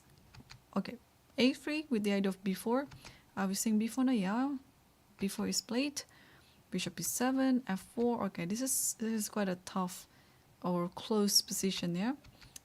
Queen e7, b5, knight takes, and then comes. Oh, I thought the knight is going to come to f5 again, but no. Knight f5, queen c2, and now d5. Okay, so black is trying to break open the center by this move, d5.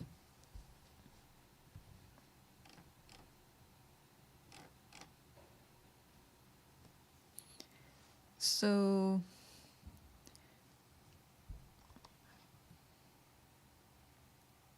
okay, now this knight i5 makes a lot of sense, because in the position where you take here, this pawn on c4 will be quite weak.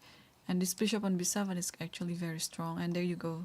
We see him on our camera after the move d5. So he's leading in the time right now. And he won a nice game yesterday. And today it looks like black is leading again. Actually, what is the evaluation of this position? Oh, I was wrong. It's quite equalish actually, as long as you play e5. But it's a tough call, yeah. e5. Oh, what do we think about d4 here? Everything is closed. All these pawns are not, hardly can be any traits of the pawns. But okay, you're not forced to do that. You can take on c4 anyway. Takes, but you have to be ready of this rook coming to d6, so probably it's not a good idea. Yeah. Positionally, I think you should do this, but concrete chess says maybe you shouldn't, because you're not ready to anticipate this rook d1 attack. So probably before you do any of those things, put something on this file, probably this rook or this rook. I don't know which one is the best move. Let's say I put this rook. My idea is I just want to takes, and then queen d2, and then, you know, okay, of course I want to take this one first, just to have a full control over the d file. Yeah, even though computer says it's good, or it's fine for white, but I think reaching this position is already quite an achievement for black.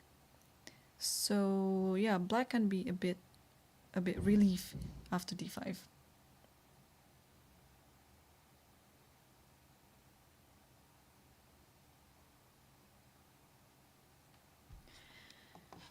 Let's come back to the top board again and see, which one do we want to see? Amar. Let's see what happened in the Amar's game. So castle, a3, bishop f8, queen e2, king b8. Yeah, so far it's still pretty quiet. Do we have them on the screen? Yes, we do. And then knight e4. Okay. White looks good. Black is looking quite solid as well. Safe to say, the fight is not happening yet. But I'd like to see the board next to him. It's Alexander Oy-Stromberg versus Gretarsson. I have to move the camera again. Okay. Enjoy the camera journey with me, looking at all the participants. And I think this is it, yeah? On the far end of the camera there. There you go. Okay, so... this was the... Yeah, this was the Caracan, yeah? So they already exchanged the queens. What happened? So queen e2 here. Yeah, queen e7, takes, yes, I remember now. d4, yeah, we saw it this far, and after bishop f5, c3, h5, and then a4, a5, bishop e3, then a6, and then rook d1. And yeah, so far it's still very quiet. What about the other game in the Sicilian? This one. After g4, we saw the position after g4. And here...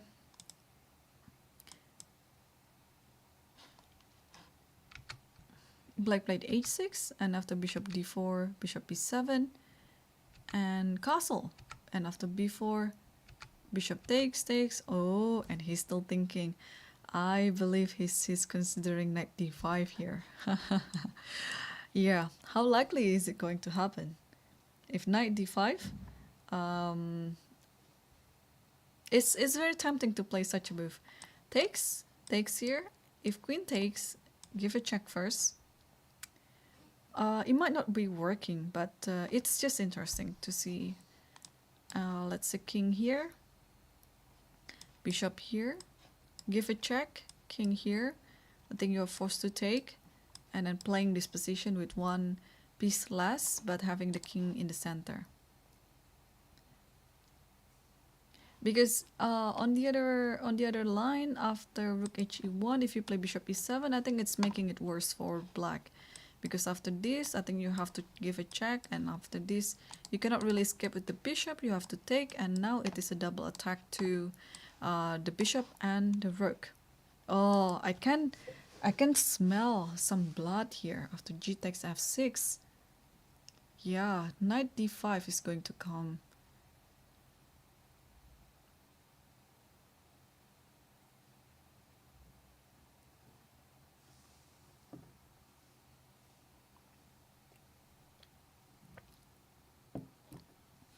Because also after knight d5, you are forced to take. Otherwise, this pawn is hanging, and in that type of position, probably is better for white. So, but okay, after takes, you don't have to take this. That's the thing. Let's move the queen elsewhere. Let's say queen b6. Check, I think has to come anyway.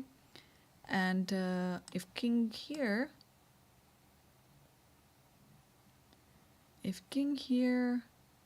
yeah, you're playing this position with one piece less. The question is, how brave are you? Because there's no immediate return of the advantage or outcome of the position. You have to be quite patient about it. Even after queen here, there's nothing really happening on that road. Maybe bishop here even, yeah. So let's see what the Congress says about it. Oh, queen takes f6. Why did I miss that move? Queen takes f6. Okay, and after this, I think you have to take this. And this is where everything goes. This is the critical line. Yes, this is the critical line for sure. And next move, black is going to castle. So this might be just the line that white is calculating right now. And how many minutes he have? He has 36 minutes. With so many moves to go to the time control. Okay, this is not easy.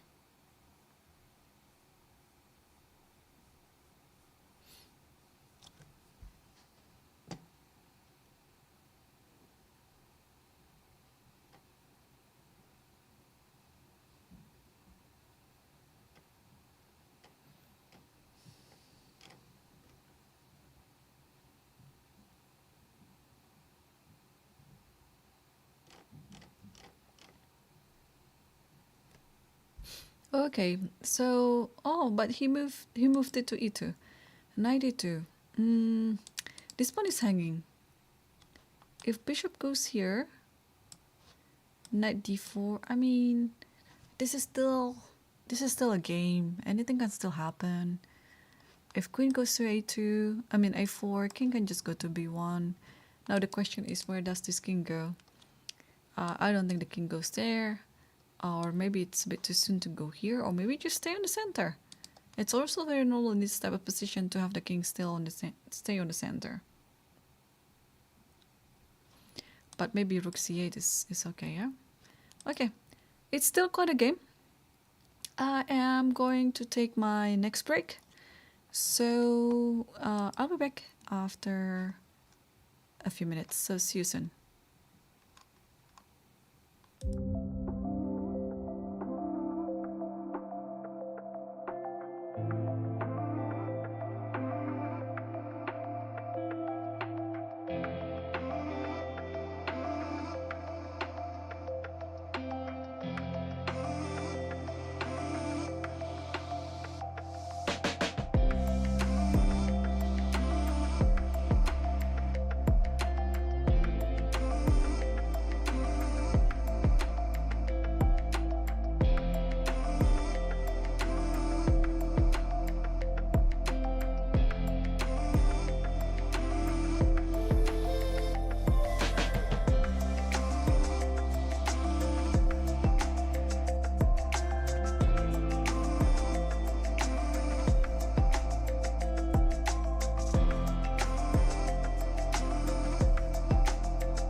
Hello, welcome back to the Louis Chess Legends 2024 in Trondheim, Norway. And today we are on round number 2. And let's get back to the games because, to be honest, there are so many games that are interesting, but I unfortunately cannot cover all of them. But here right now we are seeing the game between Sebastian Bochner, a very strong grandmaster from Switzerland, versus our friend Eric Rosen. Eric is actually streaming on his channel. Jonathan Strans is hosting it. But also let's take a look what Eric is doing in his game. So we left it on this position, e5. And after d takes e5, knight takes e5. Here I totally missed this move. I forgot to analyze this move on the stream. But then when Sebastian played it, I just realized like, yeah, wow, how and why did I miss it? Knight d4 looks very reasonable, but that only allows knight c4, which was played by Eric.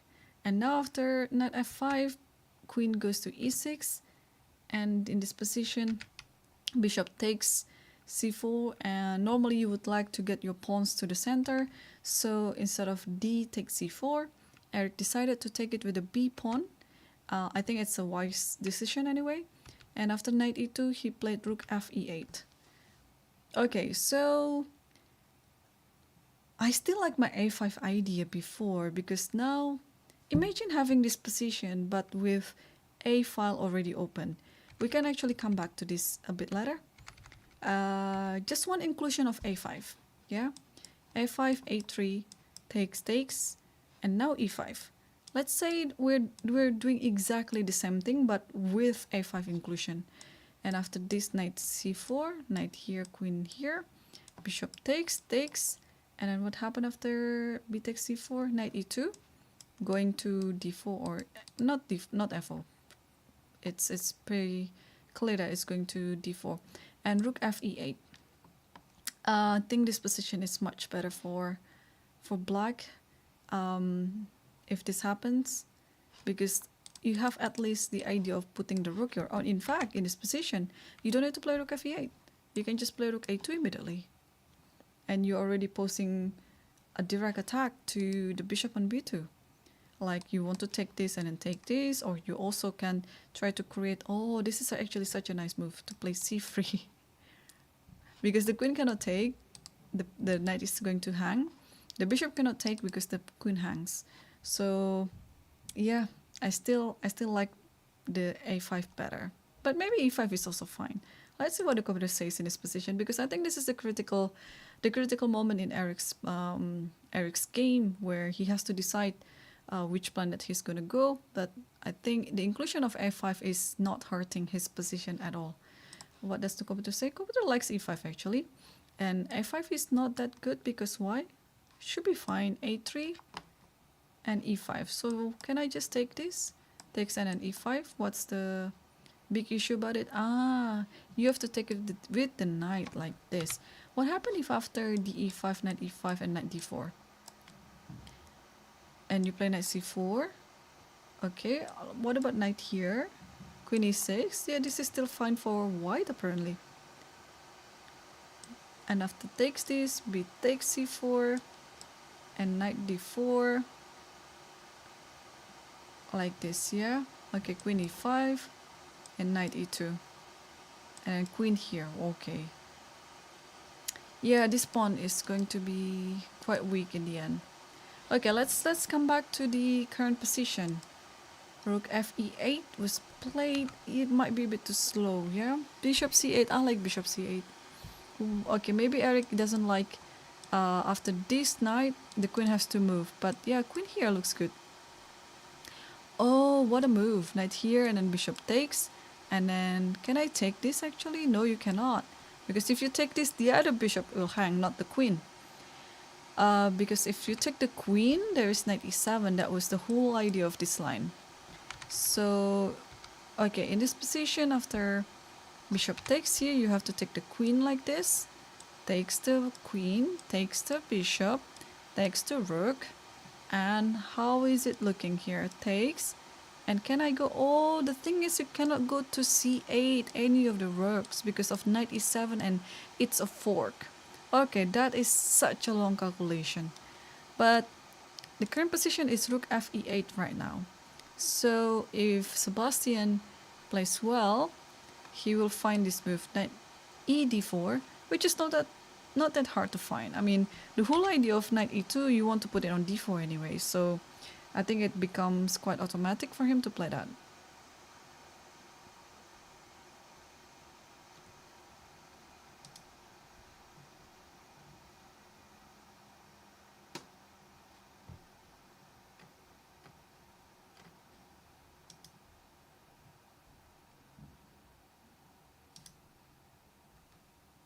Okay. Sebastian is still thinking. So what do we do after knight e4? Queen has to go to e4 and exchange like this. Wow, you actually don't need to castle, just play g4 and then try to attack g7 after g5 later. Wow, what a plan, what a plan. But to Eric's defense, he has a passer on c4 which counts for something. So yeah, it's not the end of the world yet. Anything can still happen. The game is still very interesting. And let's take a look. The game between, let's see, who do I want to see? Let's come back to the first board maybe. But yeah, let's come back to the first board.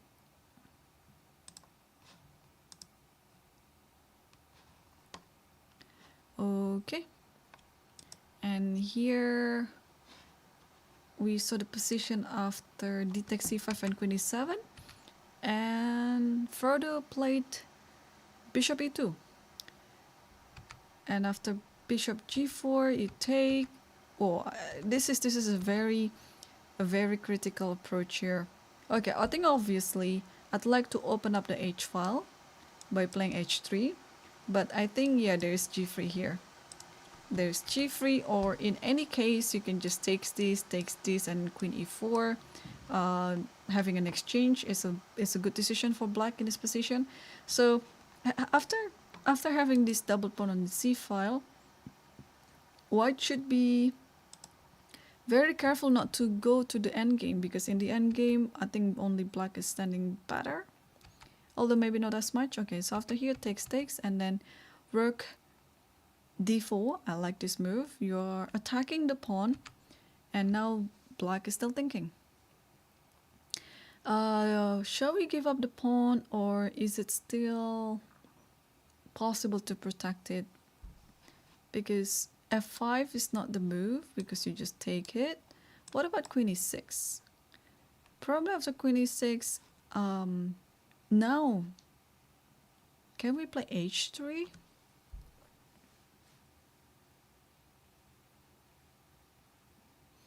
But if h3 is g3, or also I think rook hd1 is also pretty good. White is not in a hurry to do anything in this position. Yeah. Rook might come to d6. If knight goes here, the rook can come to d7. Yeah, I think white is still fine. But black is pretty solid as well.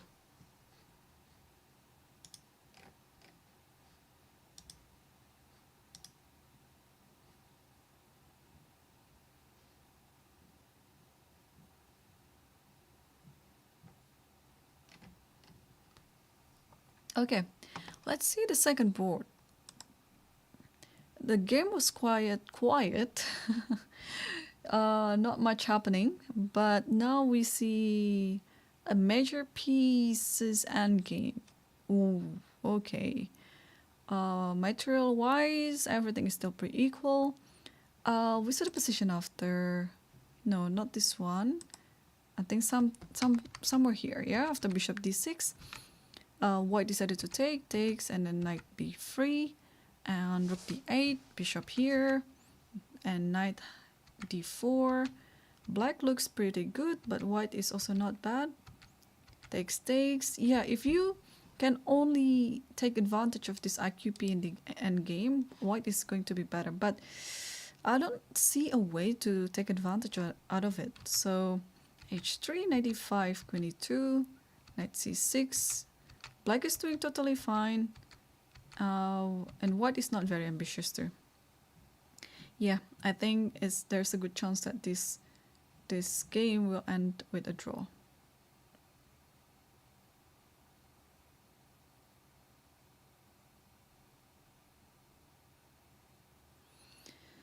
Okay, but is there some sort of like a back rank tactic in this position? I don't think so. Probably after rook here, maybe it's best to just play h6, probably, because after this you just want to dive into the endgame. Probably takes here, and takes here.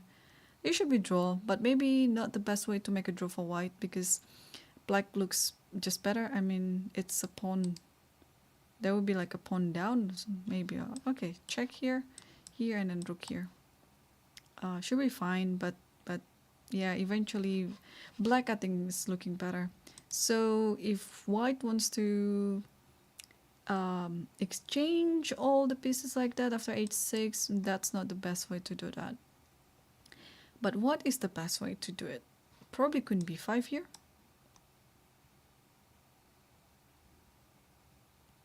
Attacking this and attacking this. Yeah, why not, right? But okay, you takes.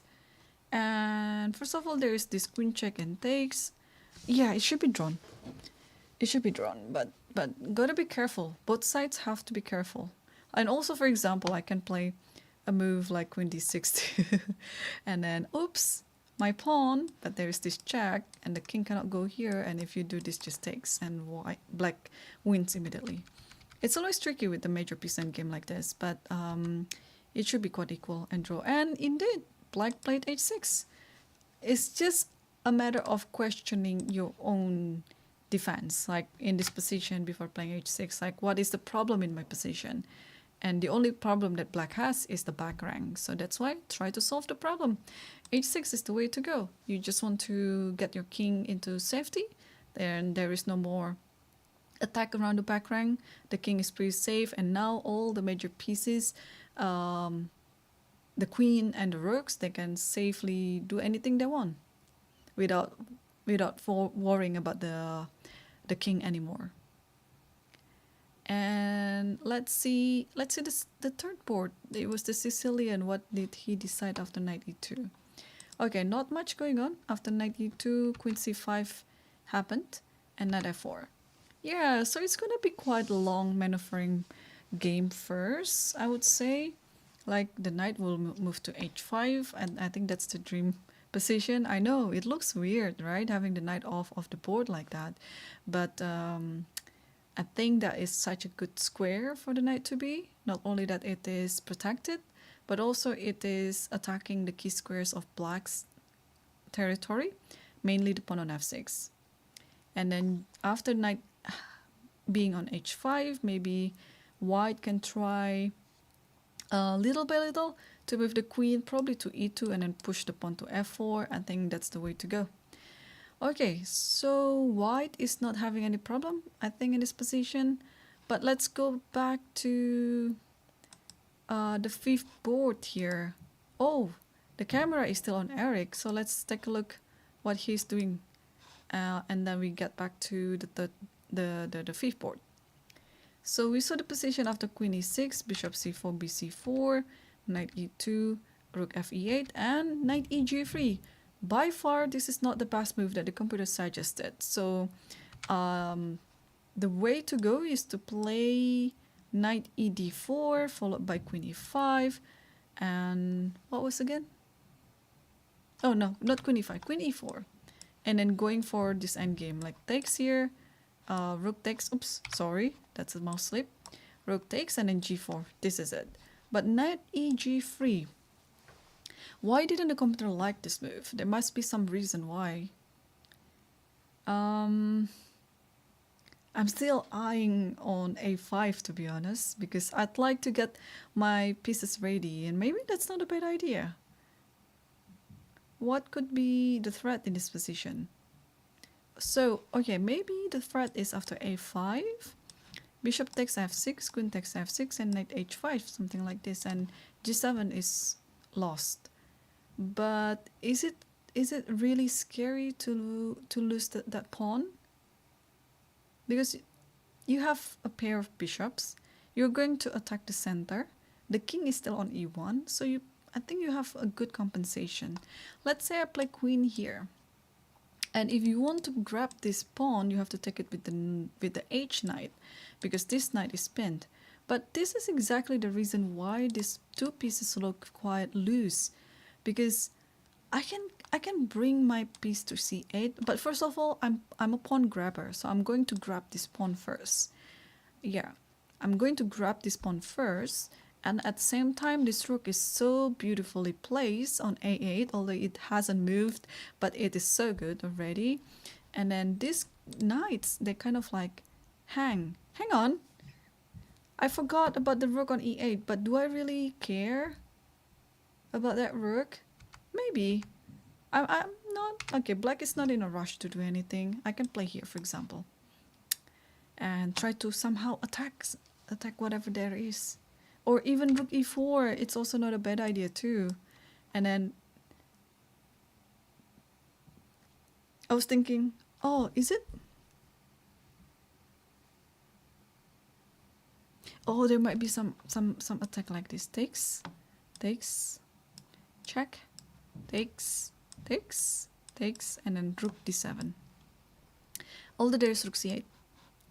I think black should be fine. And after you move this bishop somewhere, maybe to b5, then yeah, these two bishops are going to be very dangerous. Okay, so knight eg3. I don't think that's a good move. What does the computer say? g6. So what happened after a5? Knight g7. Ah, of course, direct attack. Try to capture first. Yeah. Capture first, and you cannot take this because of knight h5. I mean, you can technically, but this will leave black into an inferior position. So yeah, you have to stop it before it happens. g6, such a nice move. But now another piece is coming to c3, and I don't think you can take on f5 because f6 is hanging. But here the computer gives a5. Wow. And this position is fine? Okay, let's say I take this. Takes, and takes this, and takes this. And this position, without the queen, black is fine. And even winning. So, white has to keep the queen on the board. Knight h6 looks like the most natural move to make. And you don't go to g7, but can you go to g7? You can, but it will just be a defending line now because you have to defend the knight all the time. And after a3, h5, actually this is exciting. This is interesting position because who's playing for a win in this one? Both players. Knight h2 and back to bishop c7. Maybe you want to put it on e5, and then now it's time to castle for white. Can I take here? Maybe I shouldn't take, yeah? Bishop here, and oh, maybe it allows rook a1 in the end. But okay, this is still not too clear. Knight eg3. Black has to play g6 to stop all this attack.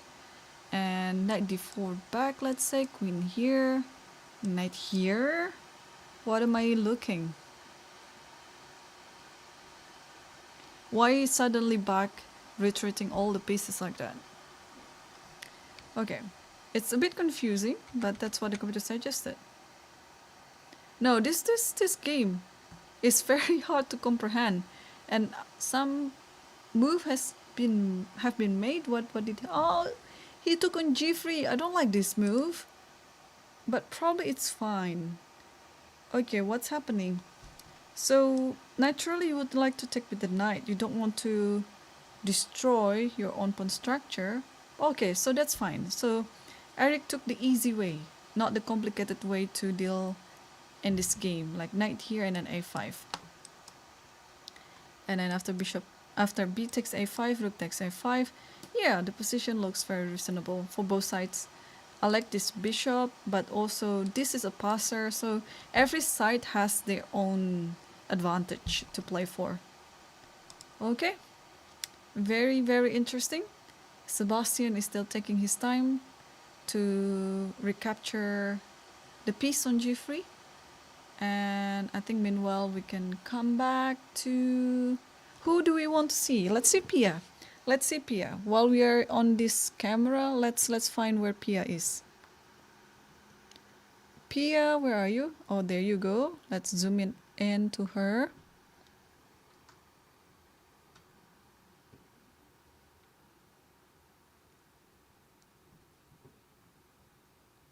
Okay.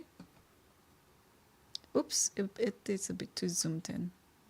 Okay, let's see where's Pia in this.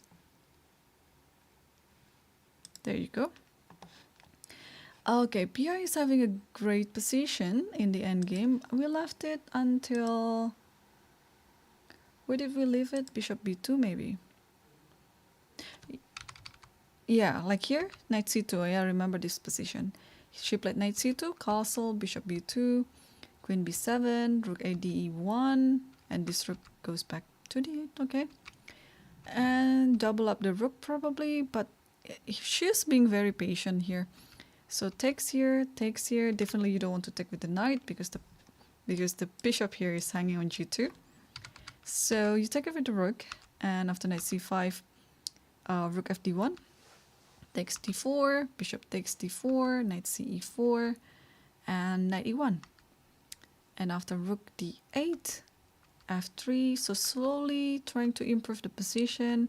And then this is the end game. Knight c3, I think black has a good knight there on c3. Yeah, it's attacking quite a weak pawn on a2. We'll see if black will be able to benefit from it. So knight e8 and knight d3, f6, f4. Wow, what a move! What a move! Yeah, it looks like white is giving up a piece, but oh no, the king is getting checkmated after that. So f4, such a nice move. Not only that it is setting up a trap like that, but if you move something else, this queen is going to take e8, bishop takes e8, and bishop takes b7. So there's some threat like that, and which is why black decided to play e4 to stop all this attack on this diagonal. And knight c5 comes just in time. And queen c7, queen goes back to d2. So I guess Pia knows that, okay, I'm attacking right now. There wouldn't be any benefit, real benefit from this position if I exchange the queen. So she decided to just retreat with the queen. And after a5, knight e6, and this is the current position. Yeah, we cannot really see Pia on the screen because the camera is blocked by other players. Yeah, we'll be... Actually, let me think on this position. Where does the queen go? It's very important to keep an eye on the d8 square, I guess. Or, yeah, queen e7 looks natural here. Because you are trying to get this knight away, while also at the same time you are guarding the d8 square.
Okay.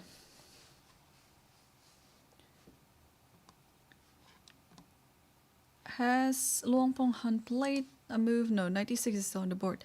And oh, Pia, this is what I noticed about Pia, that when she walks into like a time trouble like this, I'm a bit nervous about her, because sometimes she makes blunders that you cannot explain. I mean, she's enjoying a good position here, but of course it's still far from the end. I mean, black can still do things, and yeah, after queen e7, I don't see a way to continue. Maybe white has to be patient anyway. White has to be patient. Maybe play knight d4 should be fine, and then after bishop b7.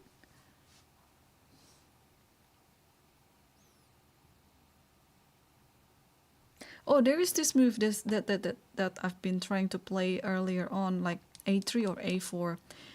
Oh no, not a3 because there's knight b1. So maybe a4 immediately, because if you unpause it, then this knight is hanging. So it's just a way to free your queen, because otherwise the queen has to be stuck in around the second rank all the time, guarding the pawn. So maybe having this position, it's best to just play a4 so that the knight is no longer attacking anything else. But yeah, this is still like a very dangerous position to play for both sides. And okay, it's 34 moves already played. So white just needs 6 more moves, and black still has to play 7 more moves. And yeah, we'll come back to this one. Let's check one by one all of these our friends' position. Let's go back to, who do you want to see? Oh, actually, Grandmaster Boris Shotalbashev.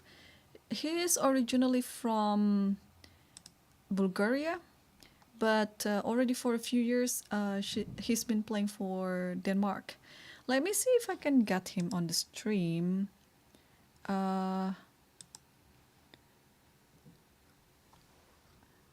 Okay, where is he? So he's on board 9, so it should be on this position then. I think he's here, probably. No, he's not there.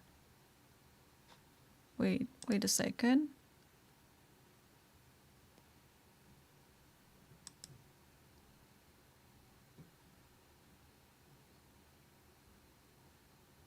Ah, there you go. But he's on the second camera. Okay, I can actually move it. But first, I want to see our friend again, Savita Sri. She's playing the son of the organizer of this tournament, Torbjorn Dahl. And she's playing... I forgot the name again. Let me find her on the stream. Oh yeah, there you go. She's playing Trygve Dahl. I was told by one of the chat that I have to keep the A long, so Dahl. Hopefully it's the right pronunciation now. So we saw the position after f5 takes, and rook f1. And king g7 takes here, rook here. I think everything is okay. So this is the plan that black chose. I'm not a big fan of it, because it's like you're putting every single piece on the dark square. And this is exactly where the bishop on d2 is going to go. Like, look, you'll see, rook h5 is already there, aiming to play bishop h6. And now rook has to step aside. And the other rook is coming. So while black is not attacking anything, white is actually attacking all the important pieces. The king is under... Hang on. The camera is not on Savita yet. There you go. Yeah, now white is attacking all these important squares and piece. Like now, the rook is going to come to g3, attacking the king. So the question is, maybe, can black take the pawn on e5 like this? Probably not. There's always something tricky in this position. But what is the trick, yeah? Simple. You can just play check here. If you go here, then just go rook h3 and then this pawn is lost. Yeah. I mean, I think white is really enjoying the position right now. Because after rook f3, how else can we do? I mean, there's always this confrontation between these pawns, and black has to deal something about it before doing something else. And also, rook g3 is coming. Yeah, it's like everything all at once. And I don't see a good way for black to handle all those things.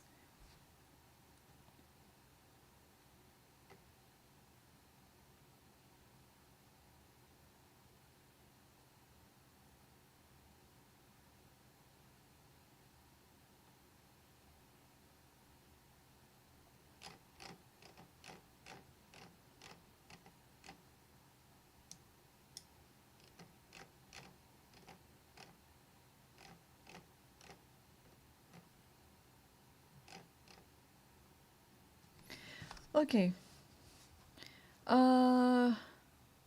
Let's go back to, I think we have to go to the second board. Let's see if we can get the visual of, not second board, the 9th board, but this is another grandmaster playing in the field, which he didn't come yesterday. Probably, I don't know what was the reason. He took a bye. I thought he was not going to participate in the tournament, but he is here. There you go.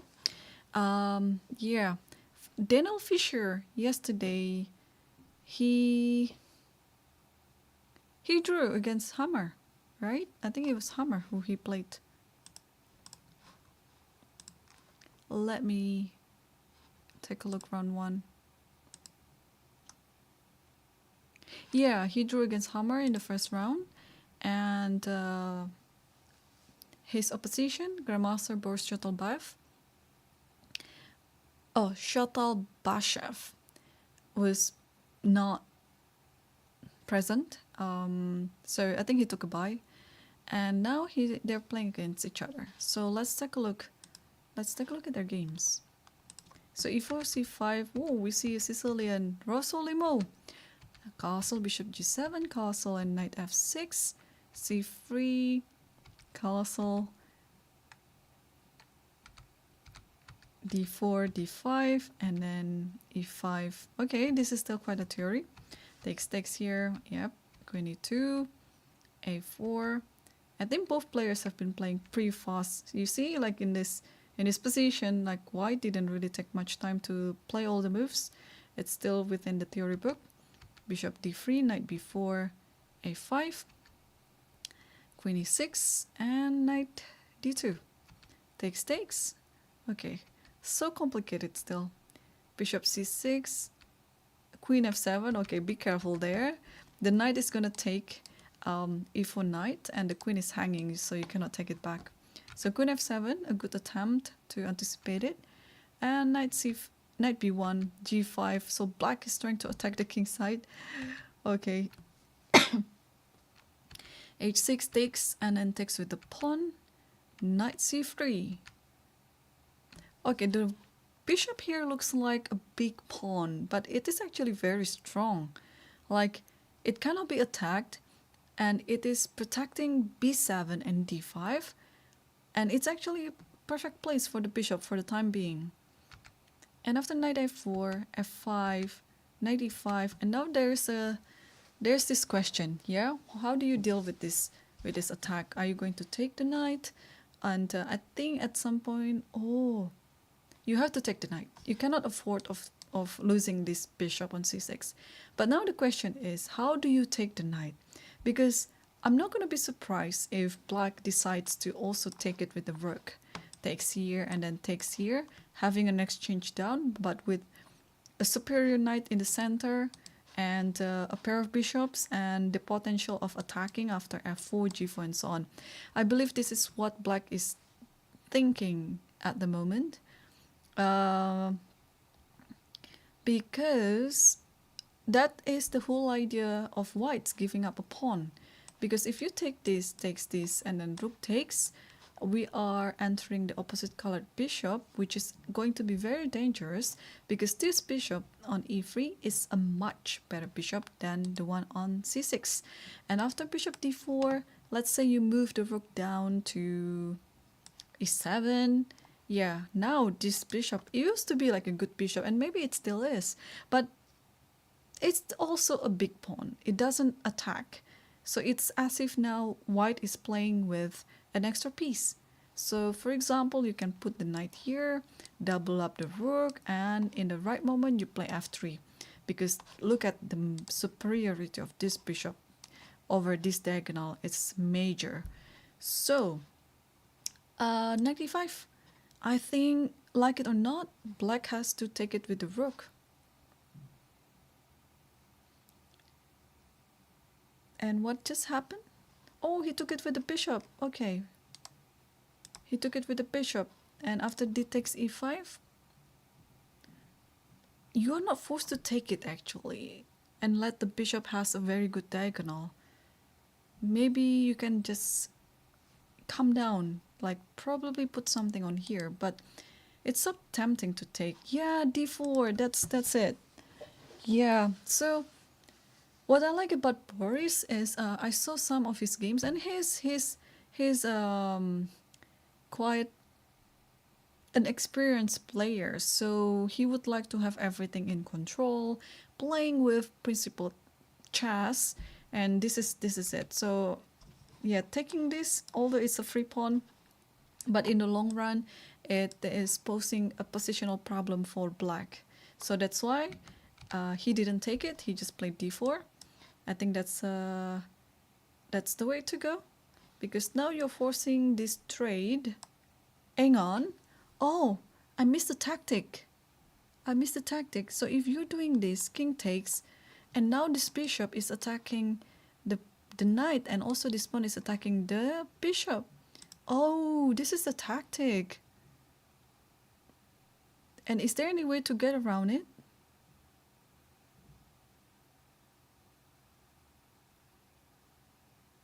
I don't see anything. Okay, there's this e6, but this is only just delaying the attack. Like after queen takes, what's gonna happen? You can take this, takes this, but then maybe this is it.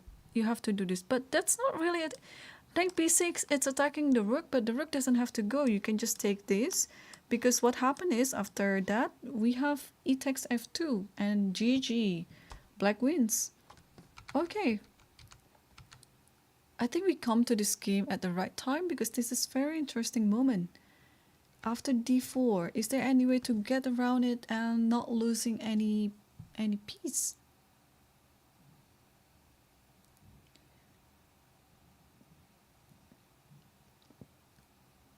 I think white eventually has to sack an exchange. Like you take this, takes this, and then takes this. And then after taking this, bishop takes this. Probably this is the position to play, but black will win this slowly. Like let's say you put the rook here, you want to enter the rank, and then probably after this you can have c5, and then you put the other rook over here, and then entering the rank again. So eventually, yeah, I think black will win an exchange up. Or do I miss anything again out of this position?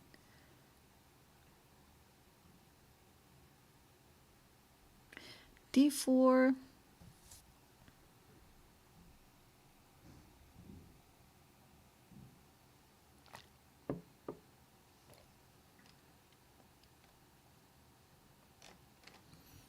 Yeah, I don't see anything.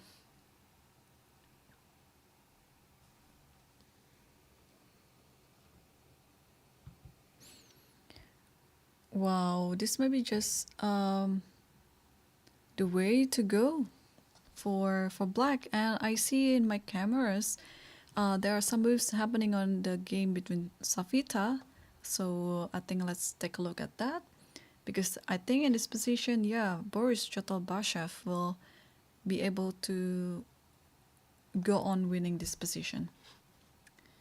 Okay, let's see, where is Safita? Here we go. The computer says it might be equal still. I think it's still holdable. Oh, what happened? Rook f3, I thought it was winning. Okay, so she took on e5. Why didn't she play rook g3? Maybe there's nothing to win out of that position, but I back to d4. Okay, rook e5 is good, but what about rook g3? Rook g3 is acceptable. And here, eventually, you have to take e5. Okay. So she took on e5 immediately.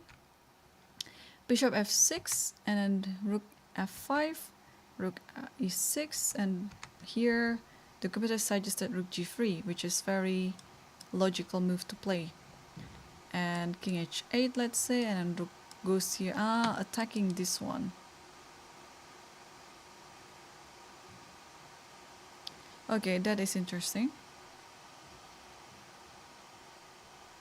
I saw some moves already on the Eric's game, so let's take a look at his game. Oh, I think for the first time Eric is better than his opponent in this game, because I think white has been slightly better almost the whole game. So what happened after? Let's take a look where Eric is playing. Oh, and by the way, before we do that, after d4, white decided to resign. Yeah, white decided to resign here, and that is quite a big blunder by white, I think, after playing knight e5. I think he hit a blind spot where he forgot that there is another counter attack coming that his opponent can play. I think he only calculated or everything, like taking twice on e5, and there you go. Since the game already finished, Lichess automatically registered this to, I mean, there's like an automatic analysis and registered knight e5 as a big blunder, because after bishop here and d4, and this is already like a winning position for black. And Daniel Fischer has been having actually a good tournament, because yesterday he drew against Hammer, and today he met another grandmaster. I think for some it's a good thing to keep playing against stronger opposition, but for him, I don't know about him. I don't know him personally, but I think it's always good for younger players to play against stronger opposition, because you can learn a lot from that. Okay, let's go back to Eric and see that he finally has some advantage in his position. I saw the position after knight eg3 here, where he took it with the bishop, and Sebastian took it with the knight, and knight e4. Oh, and this is actually the mistake. So after knight e4, in order to keep the advantage, white has to be willing to walk into the endgame. But he didn't. He dodged this trade by playing knight e2, and Eric just played the best move here, a5, and a3 he took here. So finally my dream position is coming. I really like to push that little pawn on a6 to a5, because I think that's the way to go. I like my rook to be free, you know, rook likes free file, and let's give that rook on a8 a free file. Takes, and here after a b4, the computer suggested bishop a6. Okay, I normally don't turn this on. Why did I turn it on? I don't know why. Okay, let's think by ourselves. Bishop a6, very logical, because out of all the pieces in black's territory here, only this bishop is not working. So bishop a6, at some point you might want to push c3. You don't care about this pawn at some point, but not now.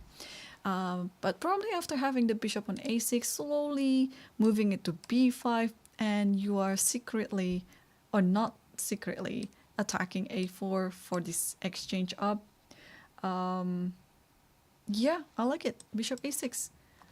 But I'm sure black is trying to also think whether rook a2 is working or not, because it's a very tempting move to make. You want to play rook a2, you want to play c3 coming up next, you want to play rook to a8. I think it is equally good. I don't see why not. I think if I was playing this position, I would also consider rook a2. But Eric is still thinking time situation. They're almost in time trouble because 23 moves already played. They need 17 more moves, or for Eric, he has 18 more moves to make before the time control to get the bonus of 30 more minutes. Oh, okay. It's amazing. Now we're already entering almost the fourth hour of the round, and the top boats and most of the boats are still not finishing yet, unlike yesterday. Yesterday we had some early games, not early games, early finish, and already by this hour there are already some games that finish.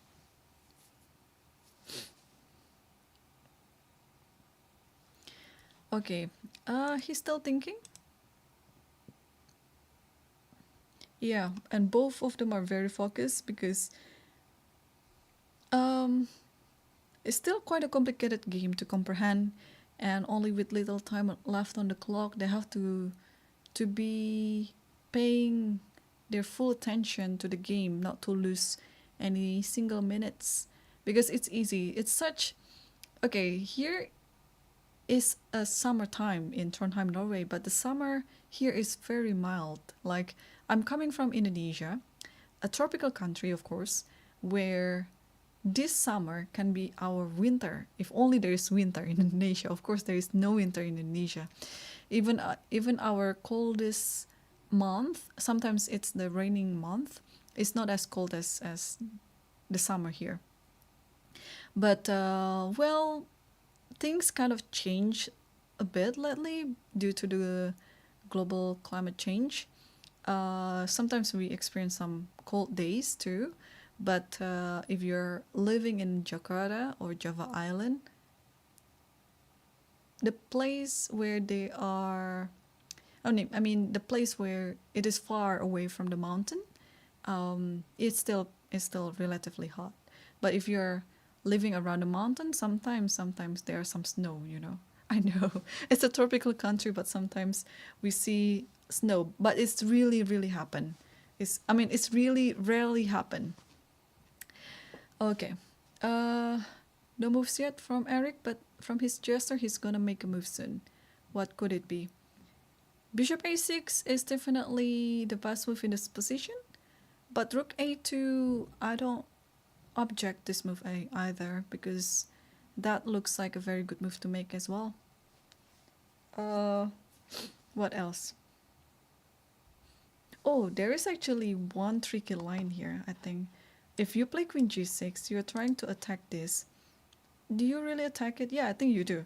Because I was worried of rook g1 and then g7 is hanging, but unfortunately, f2 is also hangs with the checkmate. So if here you castle, and here I can try to play a move like knight here.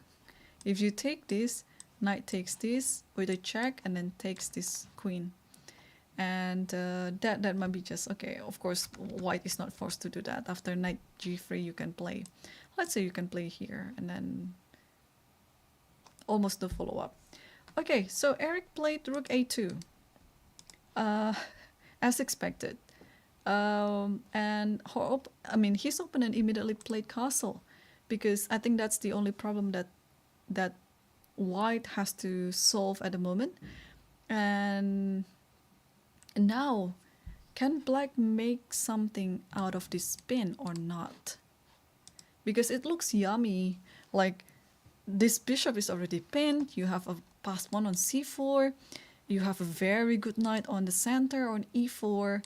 And okay, natural move would be rook a8. But is there something else that we can play here? Or even a move like queen g6. Because this still is an idea.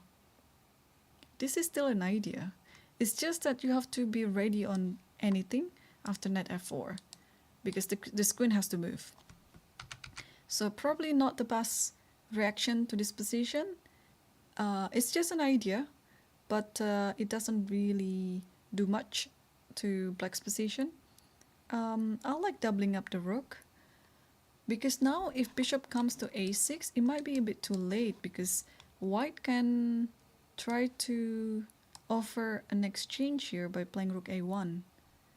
And your rook is kind of disattached from the other rook. So probably what I would do is to double up the rook like this. And after rook here, I don't mind exchanging all of them, I think.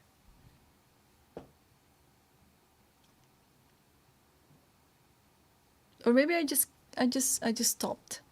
I don't have to do anything. I just stay there, allowing the rook to be exchanged on a2. And meanwhile, I'll do something else like here.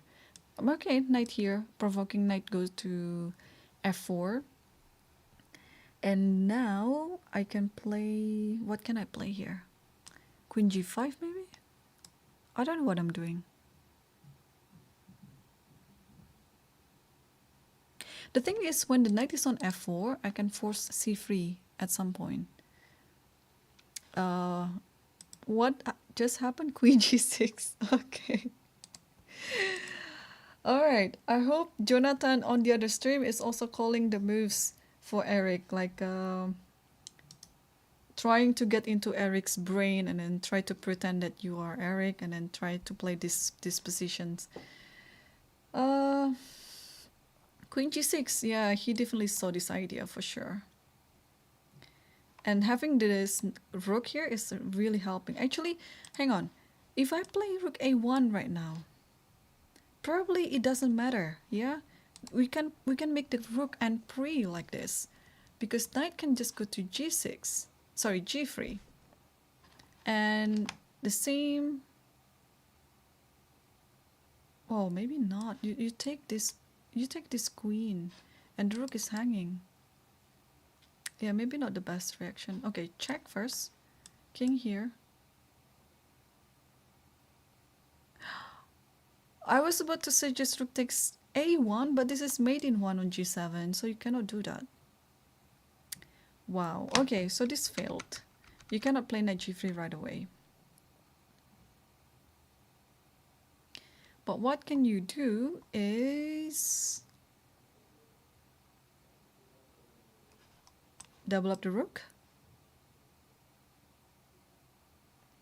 Okay, the reason why I suggested rook a1 is this rook on a2 is very dangerous. You have to do something about it. And offering to trade it is one of them.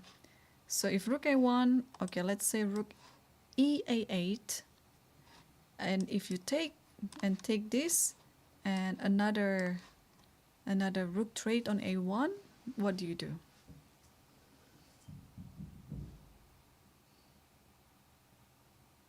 Now it's different because you have this idea with a check. So you can actually play knight g3 because after this, you give a check first like this. And after this, actually it's funny. In this position, no, it's not. It's not funny. I thought king h2 was the move, but you can actually give a check like this and then take the queen like this. And then black is going to have an exchange up. So what white can do after rook a1 is to take it back and takes this again, and after this, but is it winning this position? It should be drawish, even though there's like one pawn, like one passer like this, but this bishop is holding perfectly. Okay, yeah, rook a1. I think that's the move that white has to make. Apparently knight g3 is not a threat. And then you go rook a8. And then you take, and then offering another trade like this.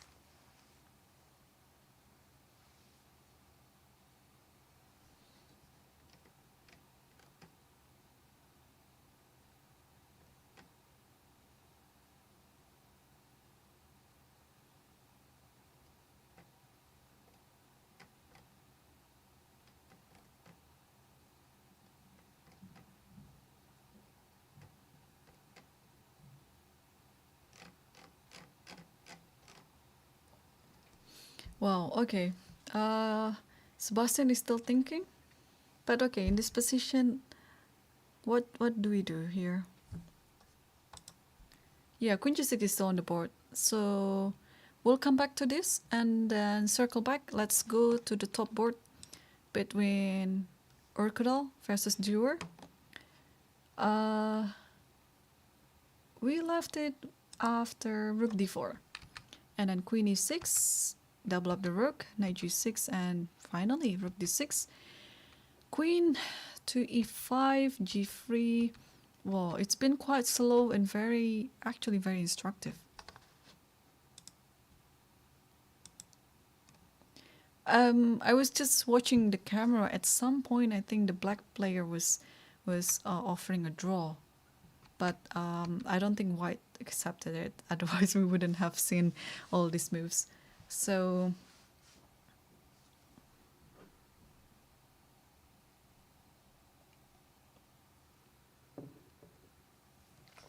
yeah, so this is the current position right now. And what about, oh, they're still fighting in this endgame. It's interesting. Okay, what happened was after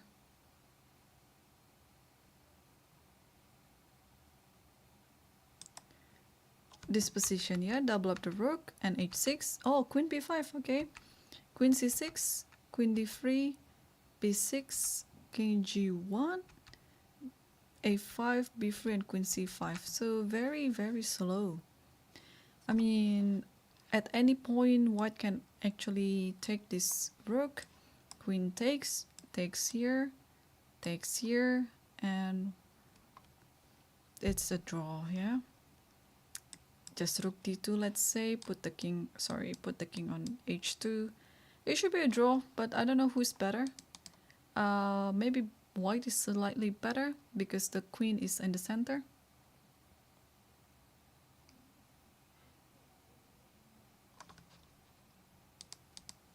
But this is still the current position.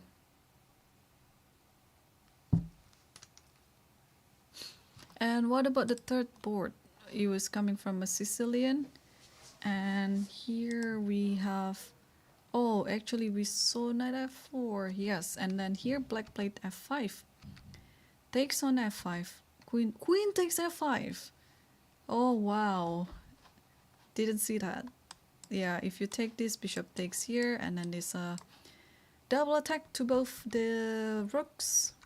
So here after queen takes f5, queen g3, and black is offering the trade with the queens, and h4 takes the queen, and now we are entering this endgame with, I think black is better because this is a weakness. This is a weakness.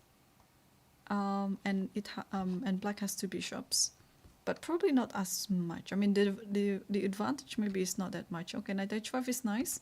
King e7. Rook f3. Yeah, okay. After rook g4, I think it is better for black. Rook comes back to f1, f5. It takes f5. Bishop takes f3.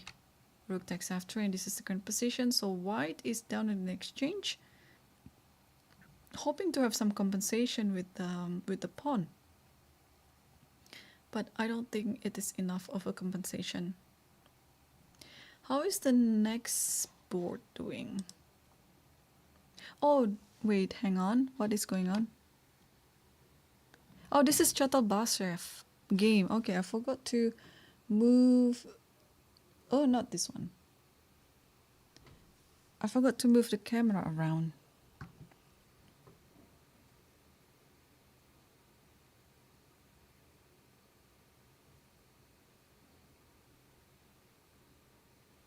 There you go. Yeah, let's see the next board. It's Amar Elham versus Stanford. Whoa, who is playing for a win here? We saw the position after h4, I guess, and then bishop g7, knight e4, c5, bishop a6.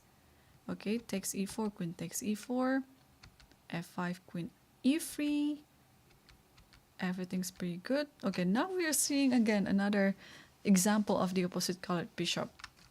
But not for long, because black decided to trade off the bishop. And yeah, this position looks actually complicated. Queen takes h4, takes f7, rook d6, and this is the current position right now. So the knight is under attack. The knight can give a check. Probably this is a concrete line to play check here. Where does the king go? Let's say the king goes here. And then knight c4. The queen has to... This is dangerous for blacks. Sorry, for white. Because the queen has to keep protecting the rook.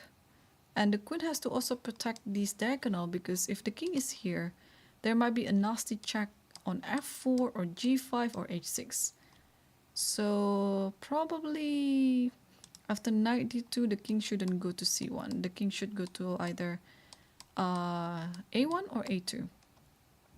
But if the king goes to a2, then this lost, because queen c4 and then the pawn is lost. So okay, only move now is king a1. Can we do the same thing? Knight c4. So the queen has to keep protecting the rook. The queen can go to e2. The queen can go to c1. The queen can go to... Where else can the queen go? g1. But I'm a bit scared of this position, because let's say you play here. First of all, there is this, and then this is coming.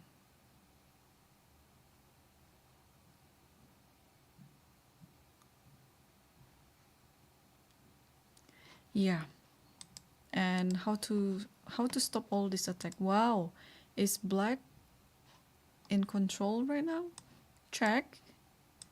Yeah, I think it's almost okay here and not here. Okay, what do I miss? What do I miss? Am I missing anything?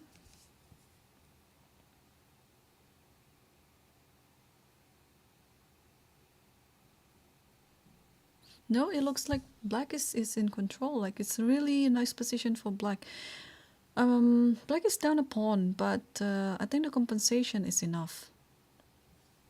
Oh, meanwhile, we already have a game finish on the 7th board. Hammer won his game.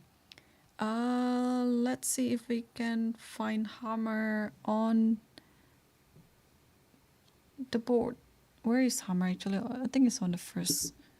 Let's move it around. I mean, he finished already, so he might not be on the board. But yes, we see two kings already on the center, signifying that black has won the game. But we see the position after bishop d1. Let's see how the game finished. So knight d3, push f3, very instructive from Hammer. b3 here, bishop e2, slowly bringing the king and also trying to disturb the queen side as well.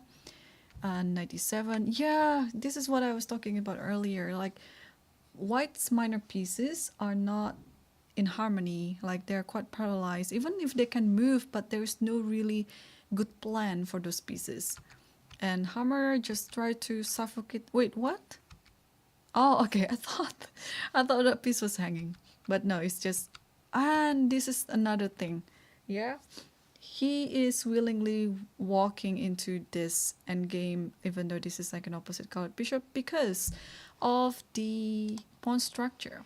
Because sooner or later this a4 and b5 will fall, and the idea of the opposite colored bishop might end up with a draw. I don't think it's gonna happen in this position.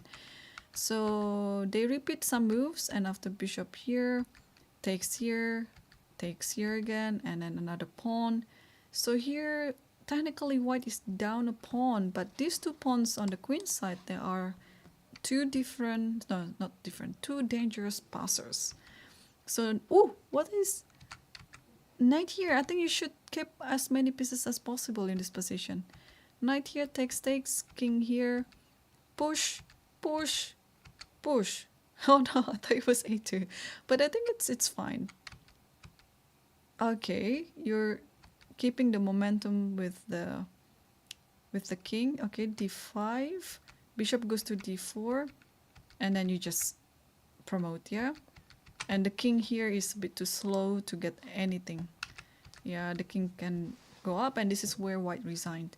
So yeah, even if you continue getting this pawn, but that's not going to give you much because this pawn will lose, and then black is pretty much up a piece, like a full piece without any compensation. Okay, I'm just so curious on the third camera here. Like I see there are some moves coming up on Eric's game, so let's see it quickly. At some point I need to take a break actually. I forgot to take a break. There you go. Do we have the camera correct? Yes, it is. We see the position after queen g6. Oh, actually not much going on. The opponent just played knight f4 with queen f6. Wait, the queen was on e6. Oh wait, what happened? Queen f6. You're allowing this, but then you take this queen, and where this bishop moves, let's say it moves to d4, it looks like a good square. And can we trap this knight? Oh, actually we cannot yet, yeah, because if you play this, knight goes to h5, and this is actually a strong square for the knight for the time being. So what we can do is probably, of course, this bishop has to come into play, come on, and then bishop b5, something like that, yeah.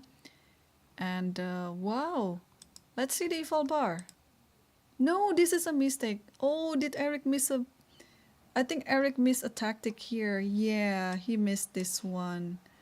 And now he took the queen, but now these two rooks are quite disattached. They're not connected. They're like in two different worlds apart.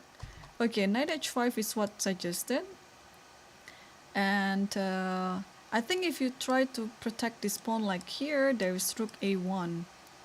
And white is better because again, this bishop is always the problem in black's position. So Sebastian hasn't played any move yet. He's still thinking. But the idea is also what happened after rook a1 immediately. This rook is very perfectly placed here. So after this position, I think you can take, and then play c3. You're attacking this immediately. So that's why the inclusion of knight h5 in this position is very important for white. Yes, you cannot afford black doing c3 and then let this rook roam for free around the fourth rank. And how is the time situation? Okay, Eric probably thinking that he's in time trouble. That's why he played this queen f6 so fast, missing his opponent's idea of queen e4. Because otherwise, in this position, I think a normal move like queen g5 like that shouldn't hurt his position. Yeah, it's not a bad idea, but of course. I'm also a bit confused, like what does the queen g5 do, because it doesn't really have any purpose. So, but I mean, it's still fine. After rook a1, then you can go here. Probably you have to be very, very patient and then try to play it in the end game. Like after this, takes, and then this position should be fine for both sides. Okay, gf6 is still on the board. Will Eric's opponent, will Sebastian play knight h5 or not? Because it is very, very important for white to play knight h5 in this position.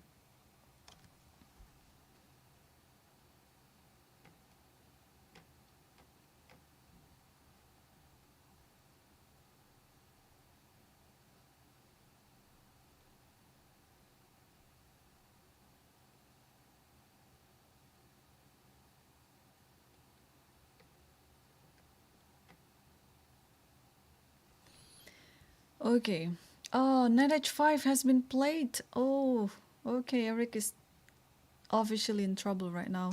He had such a good position though after this queen f6. It might be a bit too hasty of him to play it. Okay, how long does it take? Actually, he spent quite some time. He spent quite some time here. But he still missed his tactic, unfortunately. Okay, here he just played rook e6. And after rook e6, I think rook a1 will come shortly after. Yeah, there's no other idea that white can play here apart from rook a1. You have to somehow get a better of the a file. His opponent is reaching something. Maybe it's just adjustment like Jadub. But I think rook a1 will come in time. And I think after this, it's a good time for me to take my break.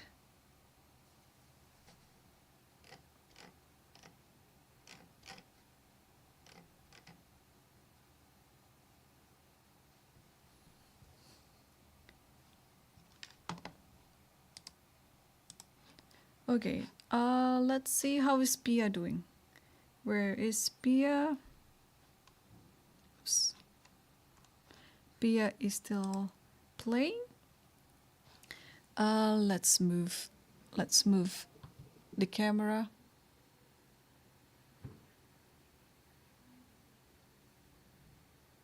Oh, there you go. Pia is exactly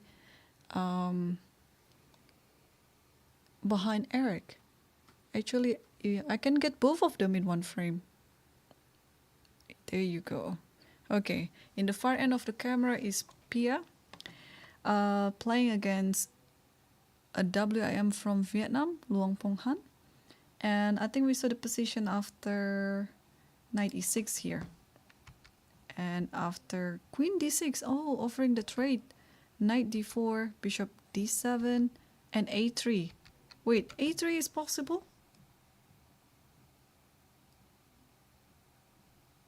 Ah, because this pawn is hanging. So if knight b1, I think you can just play queen here, and after knight takes here, you just play bishop e4.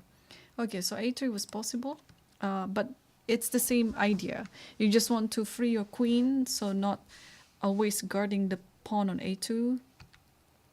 f5 takes b4, and then knight c2.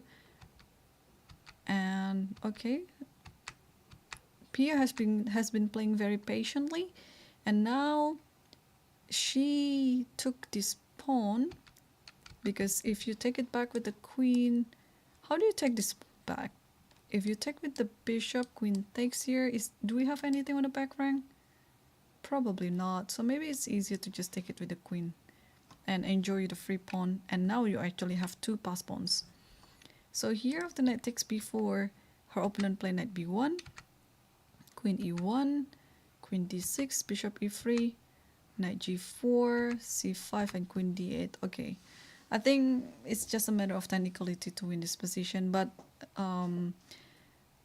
yeah, but there are still things to work for, so both of them have to be careful. Knight c6, Pia just played, and I think it's a nice idea to bring the knight to the center, because now the queen has to move. Where does the queen go? Where does the queen go? a8 maybe? But then knight here, bishop here, let's say, or I don't know. Looks very dangerous anyway. I mean, the bishop has to be around this diagonal, because otherwise it comes with a check to c4. And oh, h3 is always coming handy, that she can play it at any point.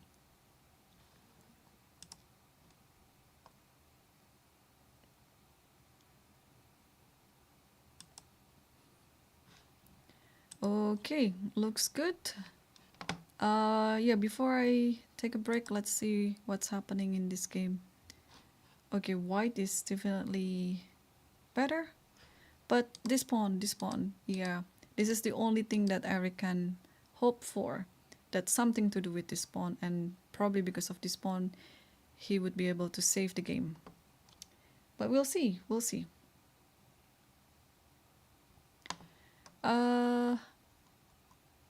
the top boards, let's see. Actually, I have to move the camera again because this is not the top board. The top board, oops. This is camera 3.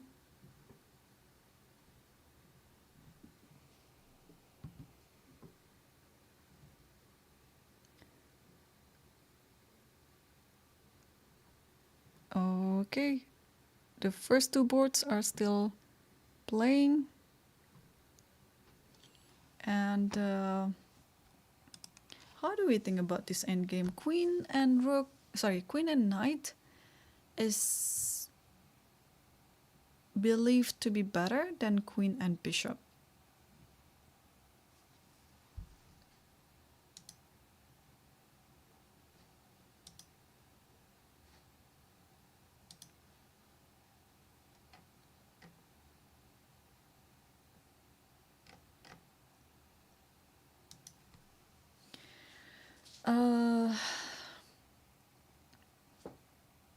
How do we think about this position? Yeah. The only thing that white can hope is somehow to get this pawn, but it might be hard. The knight here is so strong, and these 2 pawns are going to be quite a weakness in the endgame. Now it is already in the endgame, and it's quite weak. But now the threat is this pawn. How do we stop it? How do we stop the queen from taking that pawn? It's very dangerous for white in this position. Yeah, that is why queen and knight usually is better than queen and bishop. Because now I think white is having some trouble in defending this endgame. Oh, and the next board, I see some fun thing is happening there. What is going on? Anyway, queen a8 already played. I think he will move queen. He will move king h7. Yeah, it's already done. And then he took this pawn with which one? I think with the queen. Yes. And I think you have to take this pawn like this and then try to save this. Oh, actually you can play knight d4. Man, this is so dangerous for white. Like after queen takes f5, you can play this.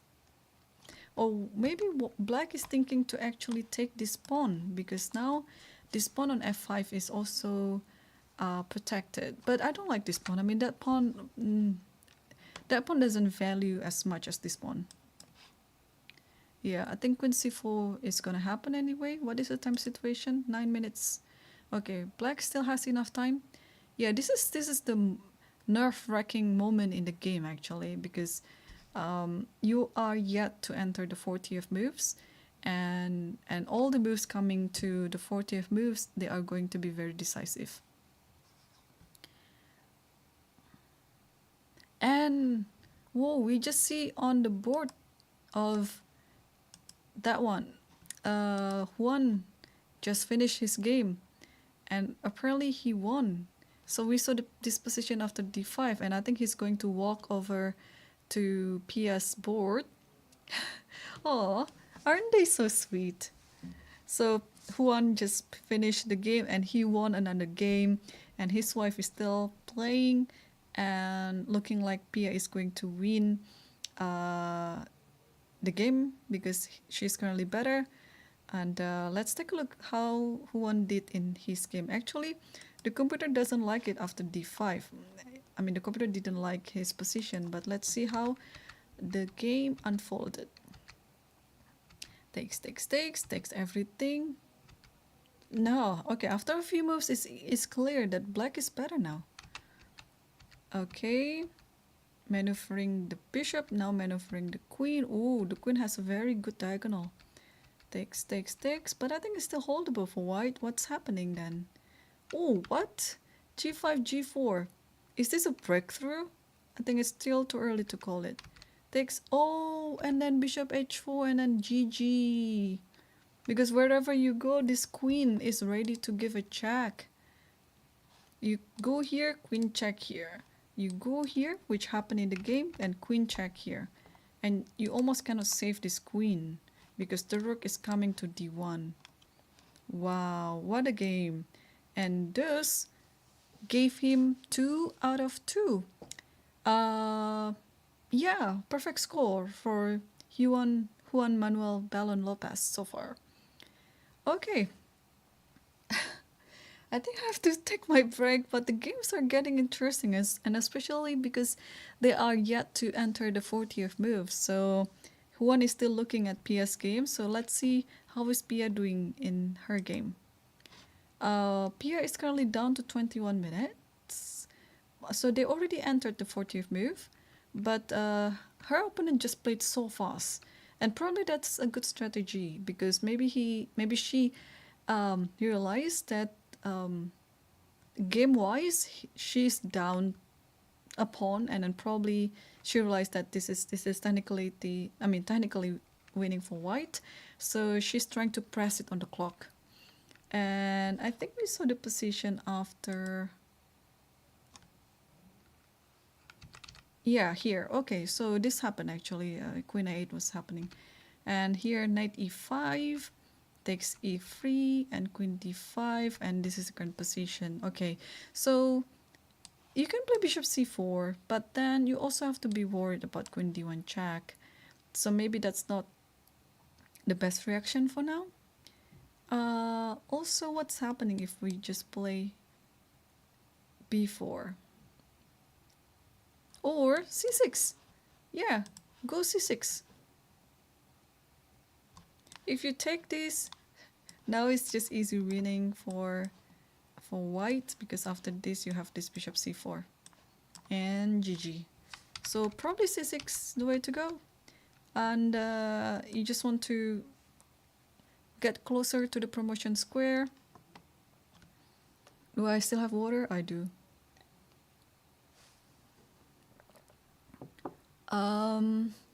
Yeah, and maybe it's time for this knight to go into play. Oh, knight d2. This might be why Pia is thinking right now, because there might be some idea with knight f3 and something like that. And yeah, it's not that easy, but Pia just has to be careful.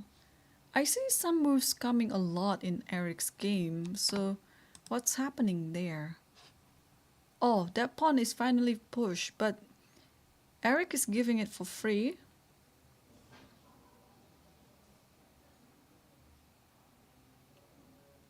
Probably he's thinking to play rook e4 and gets here, yeah? So we saw the position after rook e6, yeah? And then, okay, Sebastian played rook a1, that's very understandable. Takes, and then king f6. So Eric is setting up something here. c3 here, check, and then king goes back to g1. So okay, I think his idea is to trade this pawn with this pawn, but although it means that he has to give up this pawn as well. Like let's say rook here now, rook takes, knight takes here. It's attacking this one as well.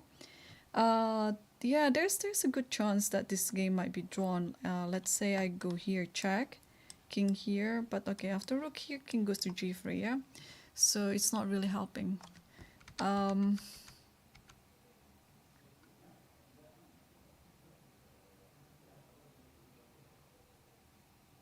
Yeah, what do we do here? Oh, there's one tricky line actually. Oh, Eric already played rook e4. Okay, so that's according to our analysis. So probably Sebastian would continue by playing rook takes c3, and then rook takes b4 like this, and takes f6. And maybe here, I think you can play king g7 to save this and attacking the knight at the same time.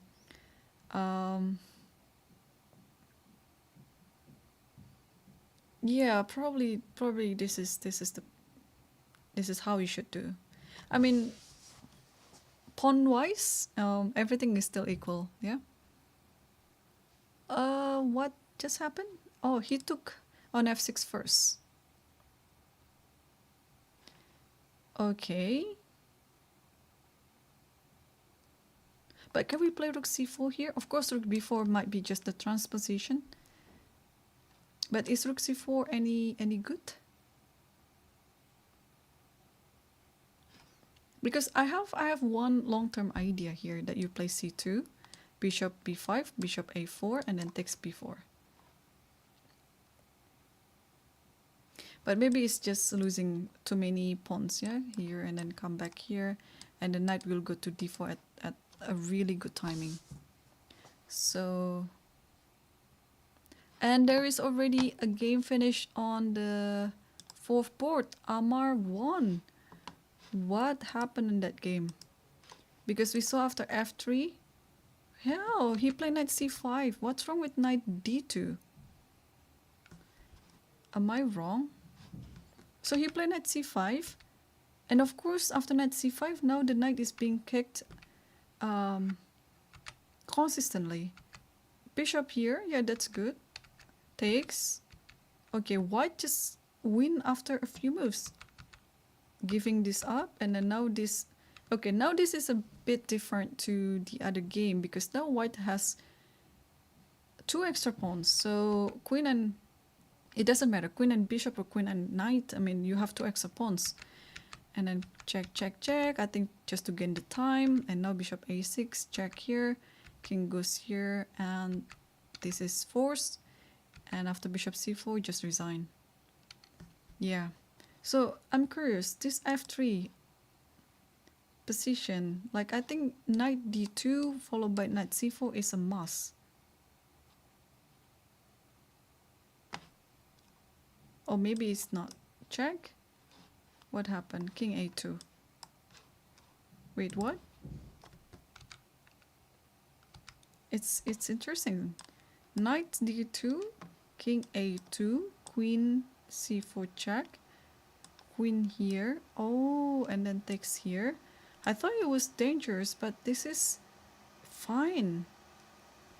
And then bishop comes to e6 and controlling this diagonal just in time. It's very important.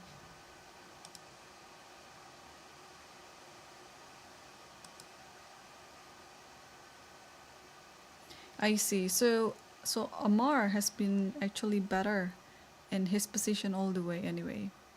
And what about the board next to him? It's still going on. Storm Isaac is yeah, he's suffering this position for quite some time. He's down an exchange. I think we saw it up to this position. And after rook here, I think black has been doing all the work perfectly. Takes knight here, check here, and then bishop. Ooh, what a move! Bishop f4, interception.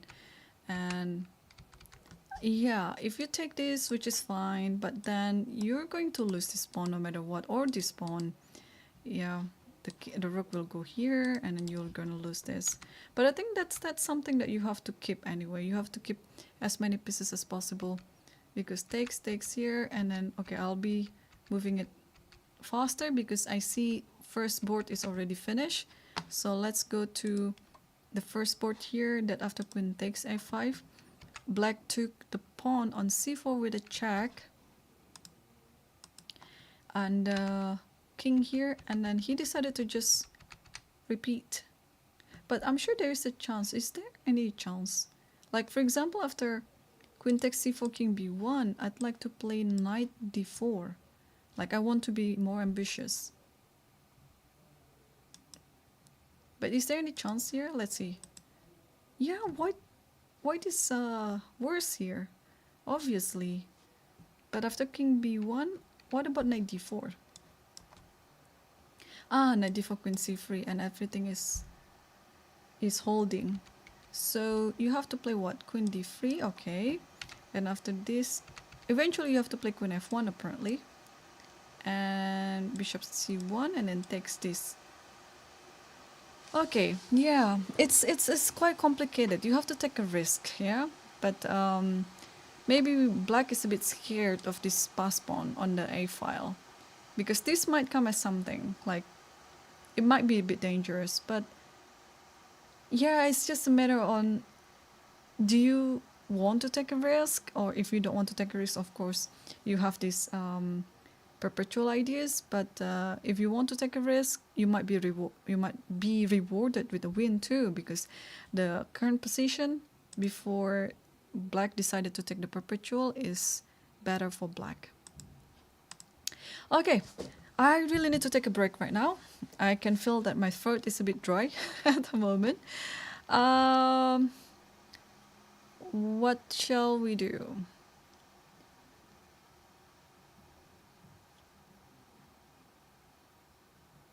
Okay, let's put. Hang on, before I take a break, I want to see what's happening on board 2. Wait, what? So it's gonna be a queen's endgame. Oh my gosh! The thing with queen's endgame, and especially with one pawn down like this, and I experienced it myself. I played for 8 hours. That was beating my own record. Like, when was the last time you played one single game for 8 hours?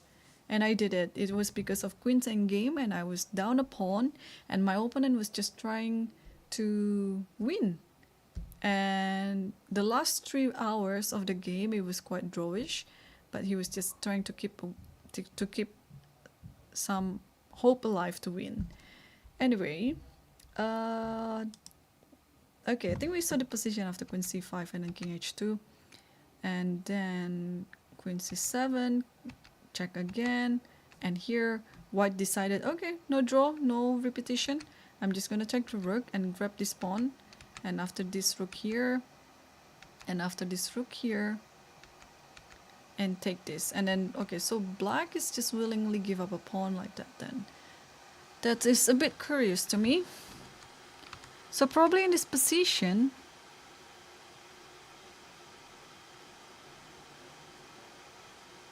yeah, I think white is always slightly better, but I didn't think it was necessary to give up a pawn. But okay, this should be still drawn anyway. Takes, king here, check here. I mean, yeah. And time is not an issue because they just need one more move to the 40th moves.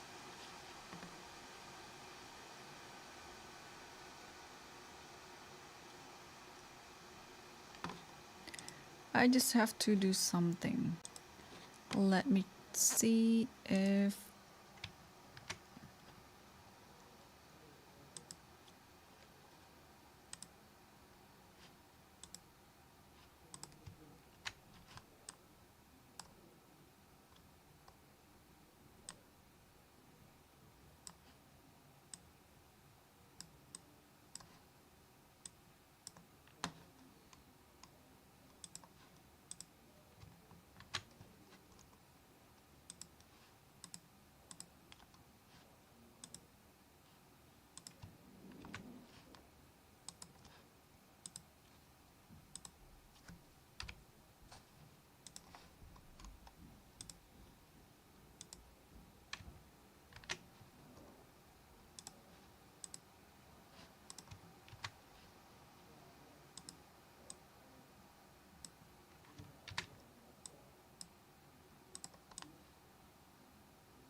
Okay, the players are not on the board. I guess it's just common because you are on the 40th moves and you already did it. Let's go. Oh, okay. I was just looking at my cameras here. Let's go to Eric's game again and see how he's doing. Where is his game? Ooh, white is totally better and almost winning. They're one move to go to the 40th moves anyway. So where is the last position we saw? I think it was something like this. Oh, he... Not for the good reason actually. He followed my advice to play rook c4. Okay. I think he wanted to keep the things alive, but he walked into the wrong square for the king. Okay, I don't know what's the difference, but maybe because if king g7, he might be able to save the pawn, because now takes here, and after bishop here, king here. I mean rook here. Yeah.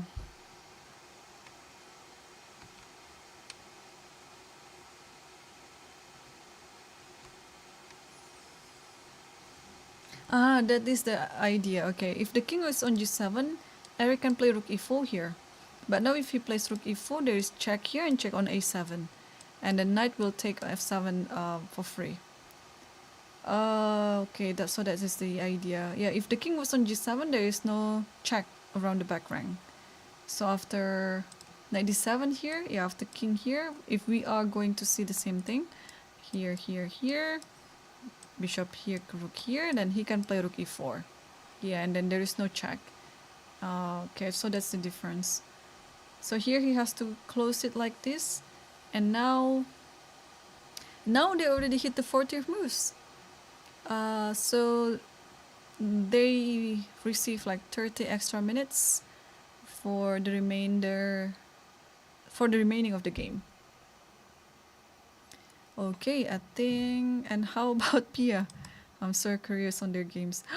Pia is now equalized the game. Yeah, this is what happened in tournament games. Like even if you're better, you still have to keep, give all your focus. And Pia already passed like the 40th move. So the time that we saw on the screen is all she got left. She will not have an additional time anymore, and she has 9 minutes to finish the game. Yeah, this is going to be quite hard. Okay, I am going to take my little break. I'll see you in a couple of minutes.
Theo Waite, and my job title, according to my contract, is Director of Operations at Lichess.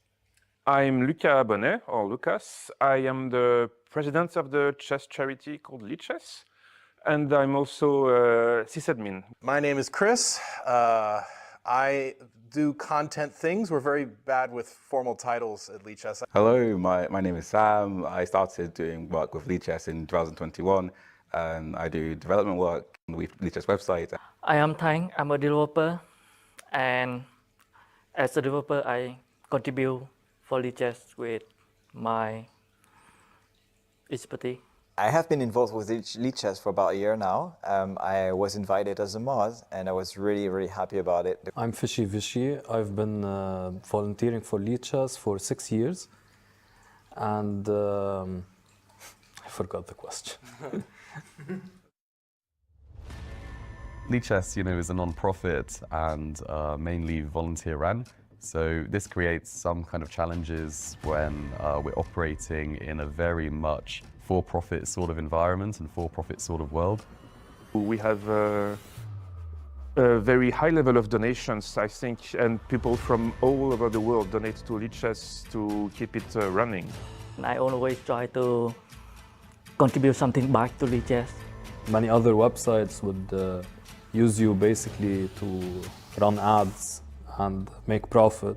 I really like the way that Lichess has handled a lot of the issues with women in chess, and I really appreciate the blog post that you guys have done surrounding that. There's also a lot of opportunities and positives to Lichess as well, pretty much purely because it is a non-profit, it has the best interests of its users at heart. I really value that Lichess is on open source because it's available for everyone and also free for everyone. I think Lichess honestly is a gift to the chess community.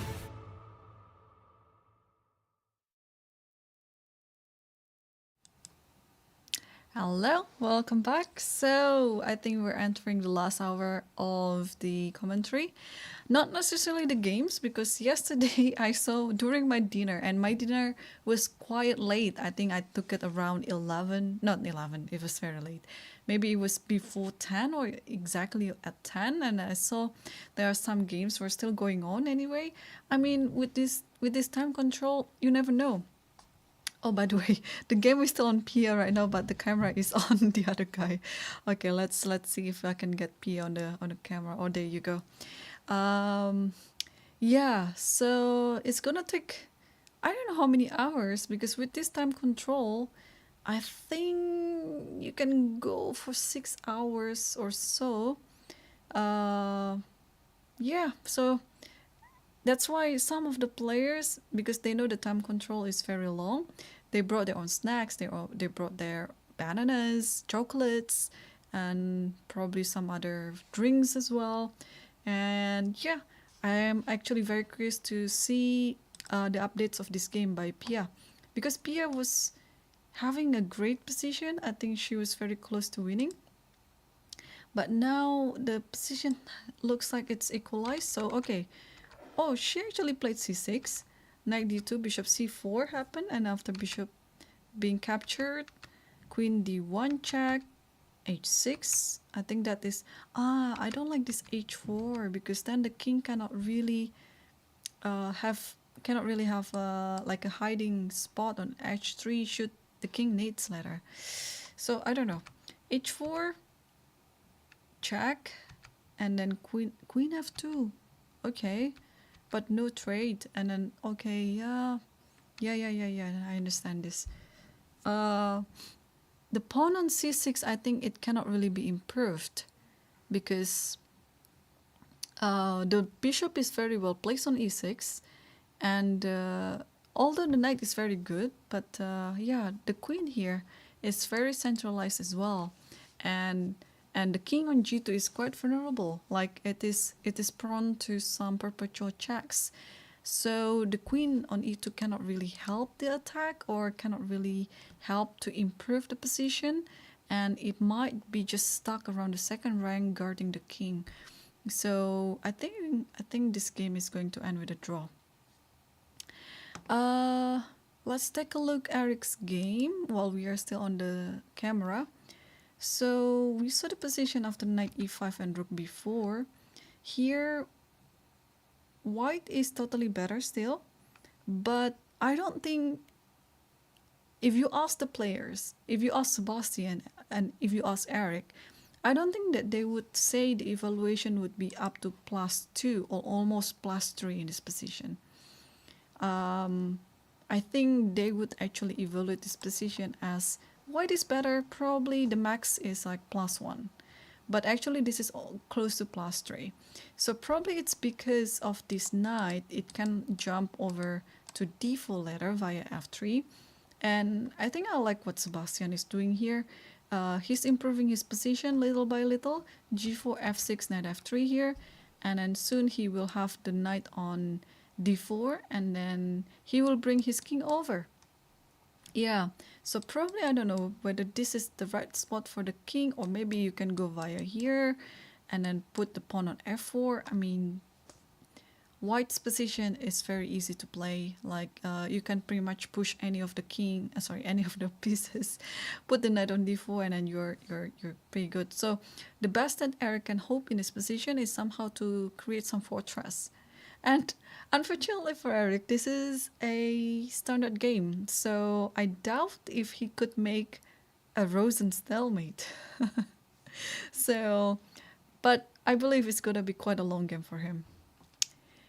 Even longer than yesterday. I think yesterday he spent about 4 hours or so in that confusing game. But here he has to keep defending this worst endgame all the time, and then try to prove that that white's advantage is not that big. But it's hard. I mean, objectively, white is better in this position.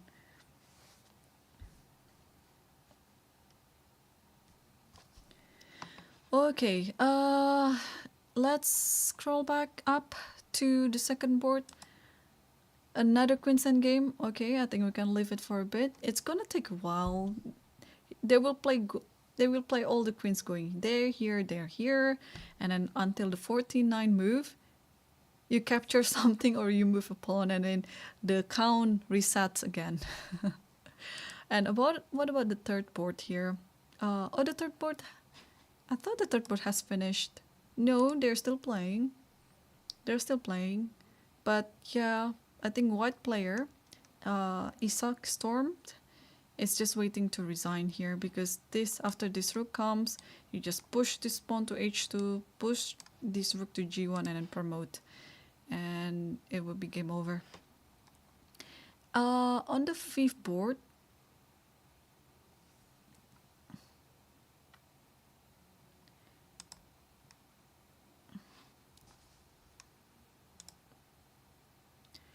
okay, why the camera is still on Eric's and Pia?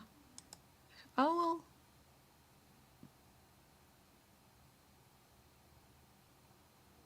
Oh, I know what to do.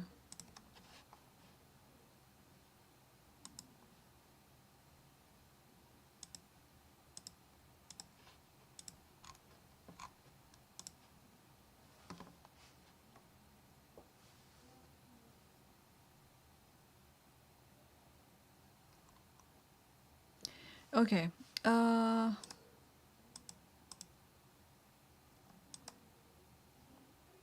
Wait, if I do this, does it show? Yeah, it does show. Sorry, guys.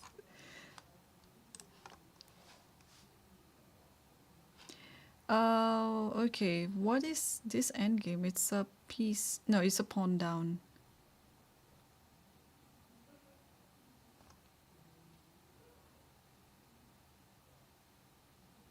Okay, it's a pawn down, but can black win this position? Looks like it's pretty drawish.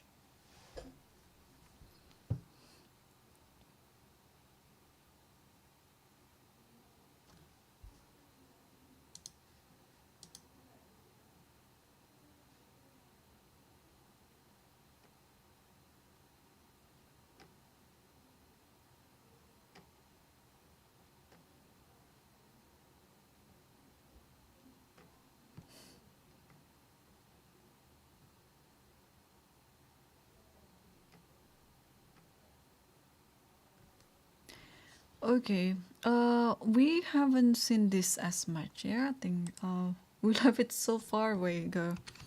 So, but did we miss much? I don't think so.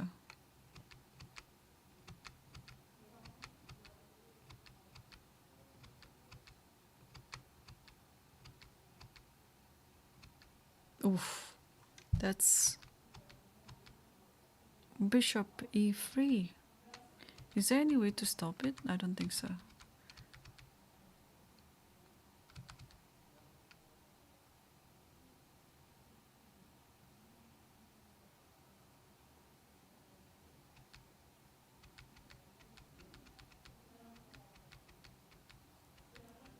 And take this pawn. Ah, okay, so that's how it goes.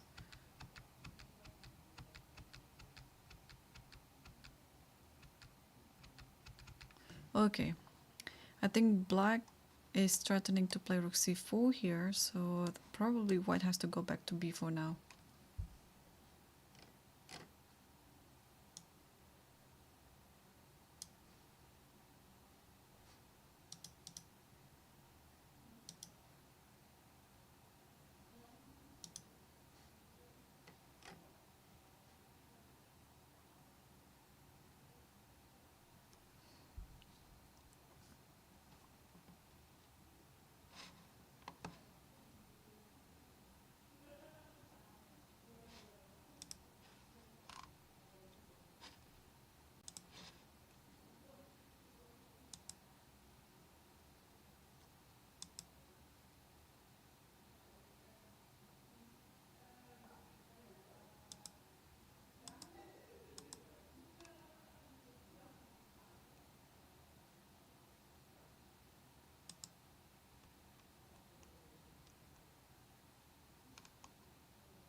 Okay, I think I can. Sorry, I can start wrapping things up.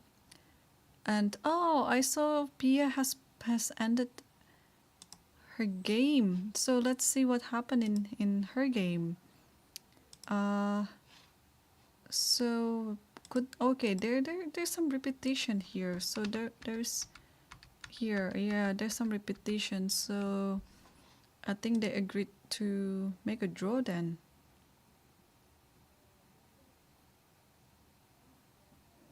Yeah, Pia has agreed to make a draw.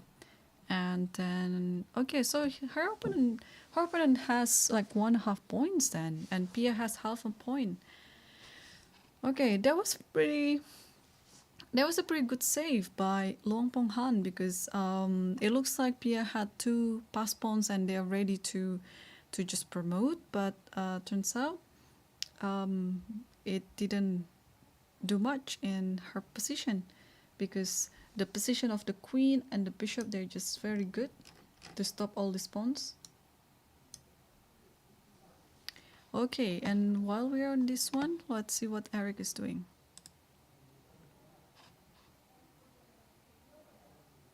Yeah, this is gonna be quite a slow game.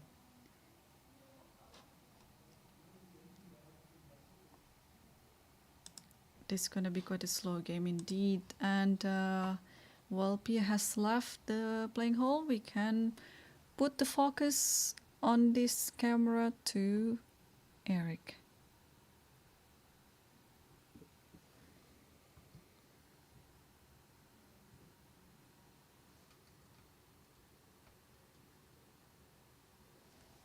Okay, I think we got a pretty good shot of their position. And how is it now?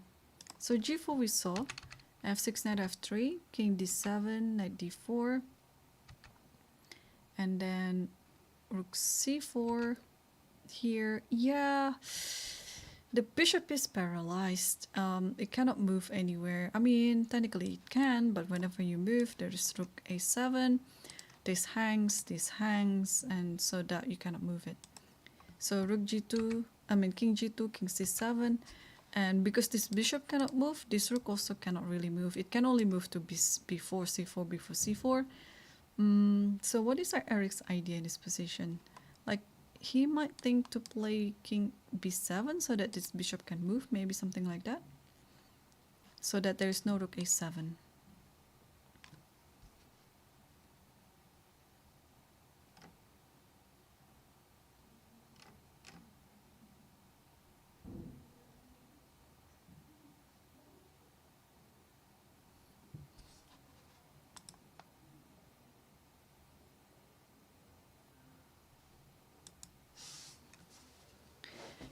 Okay.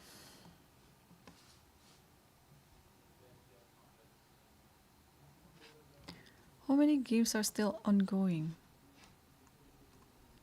I can give you a quick look of the tournament hall, and for example, we can go here and you see that there are already many games that finish. I mean, obviously, I'm not capturing the whole venue here, like because of the position of the camera, but this can give you a good view of how the venue is.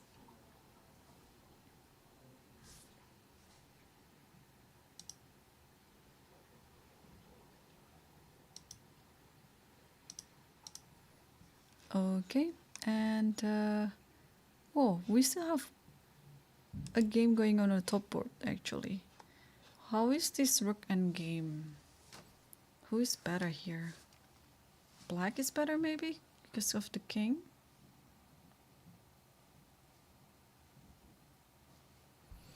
Okay, black has option to play rook d6 or rook d3.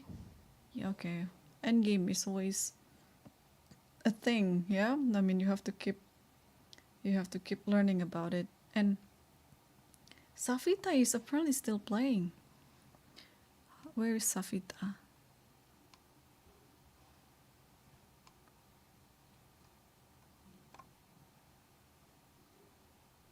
Oh, there you go. Savita is still playing and probably she's better, but the camera is... Okay, the camera is fine. Okay, she's a pawn up, but is it enough to win the position?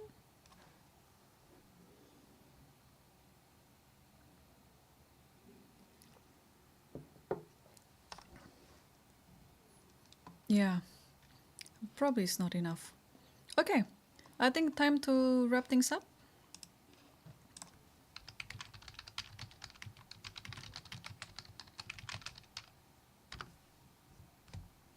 So we have how many 2-pointers so far?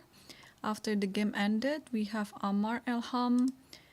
He won his second game against Stanford. We have Hammer drew yesterday. Kavailoy, Axel, did he win yesterday?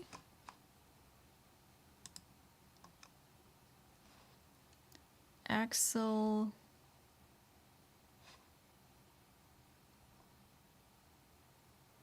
I couldn't see him. Oh, Axel he drew yesterday, so okay. So far I see only Elham and that's it. Oh, Elham and Juan Belon Lopez. And yeah, I mean other games are still ongoing. So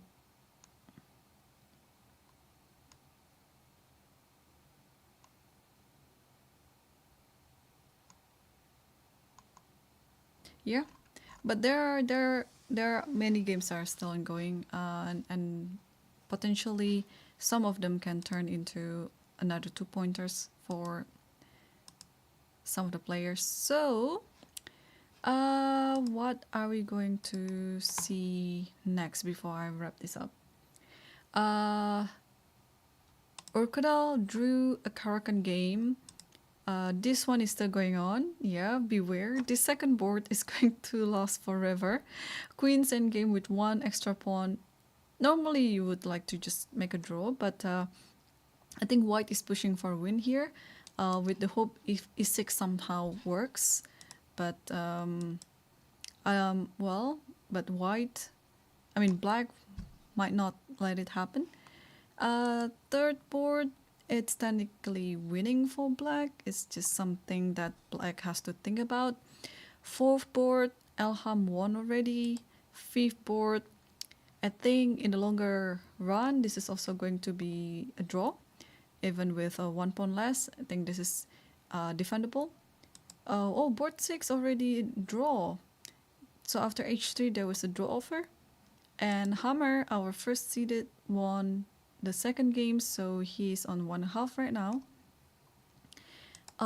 Axel won, but he drew yesterday, so he's on 1.5.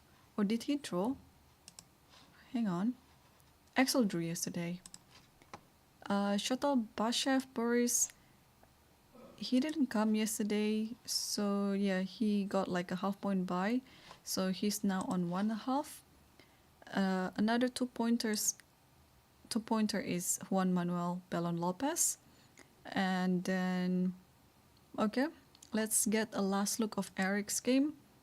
And he's still struggling. Okay, at least he got his king b7, but the drawback of having the king over here is he's leaving his cam on the king side, because this king can go to f5, let's say, or to h5 and h6.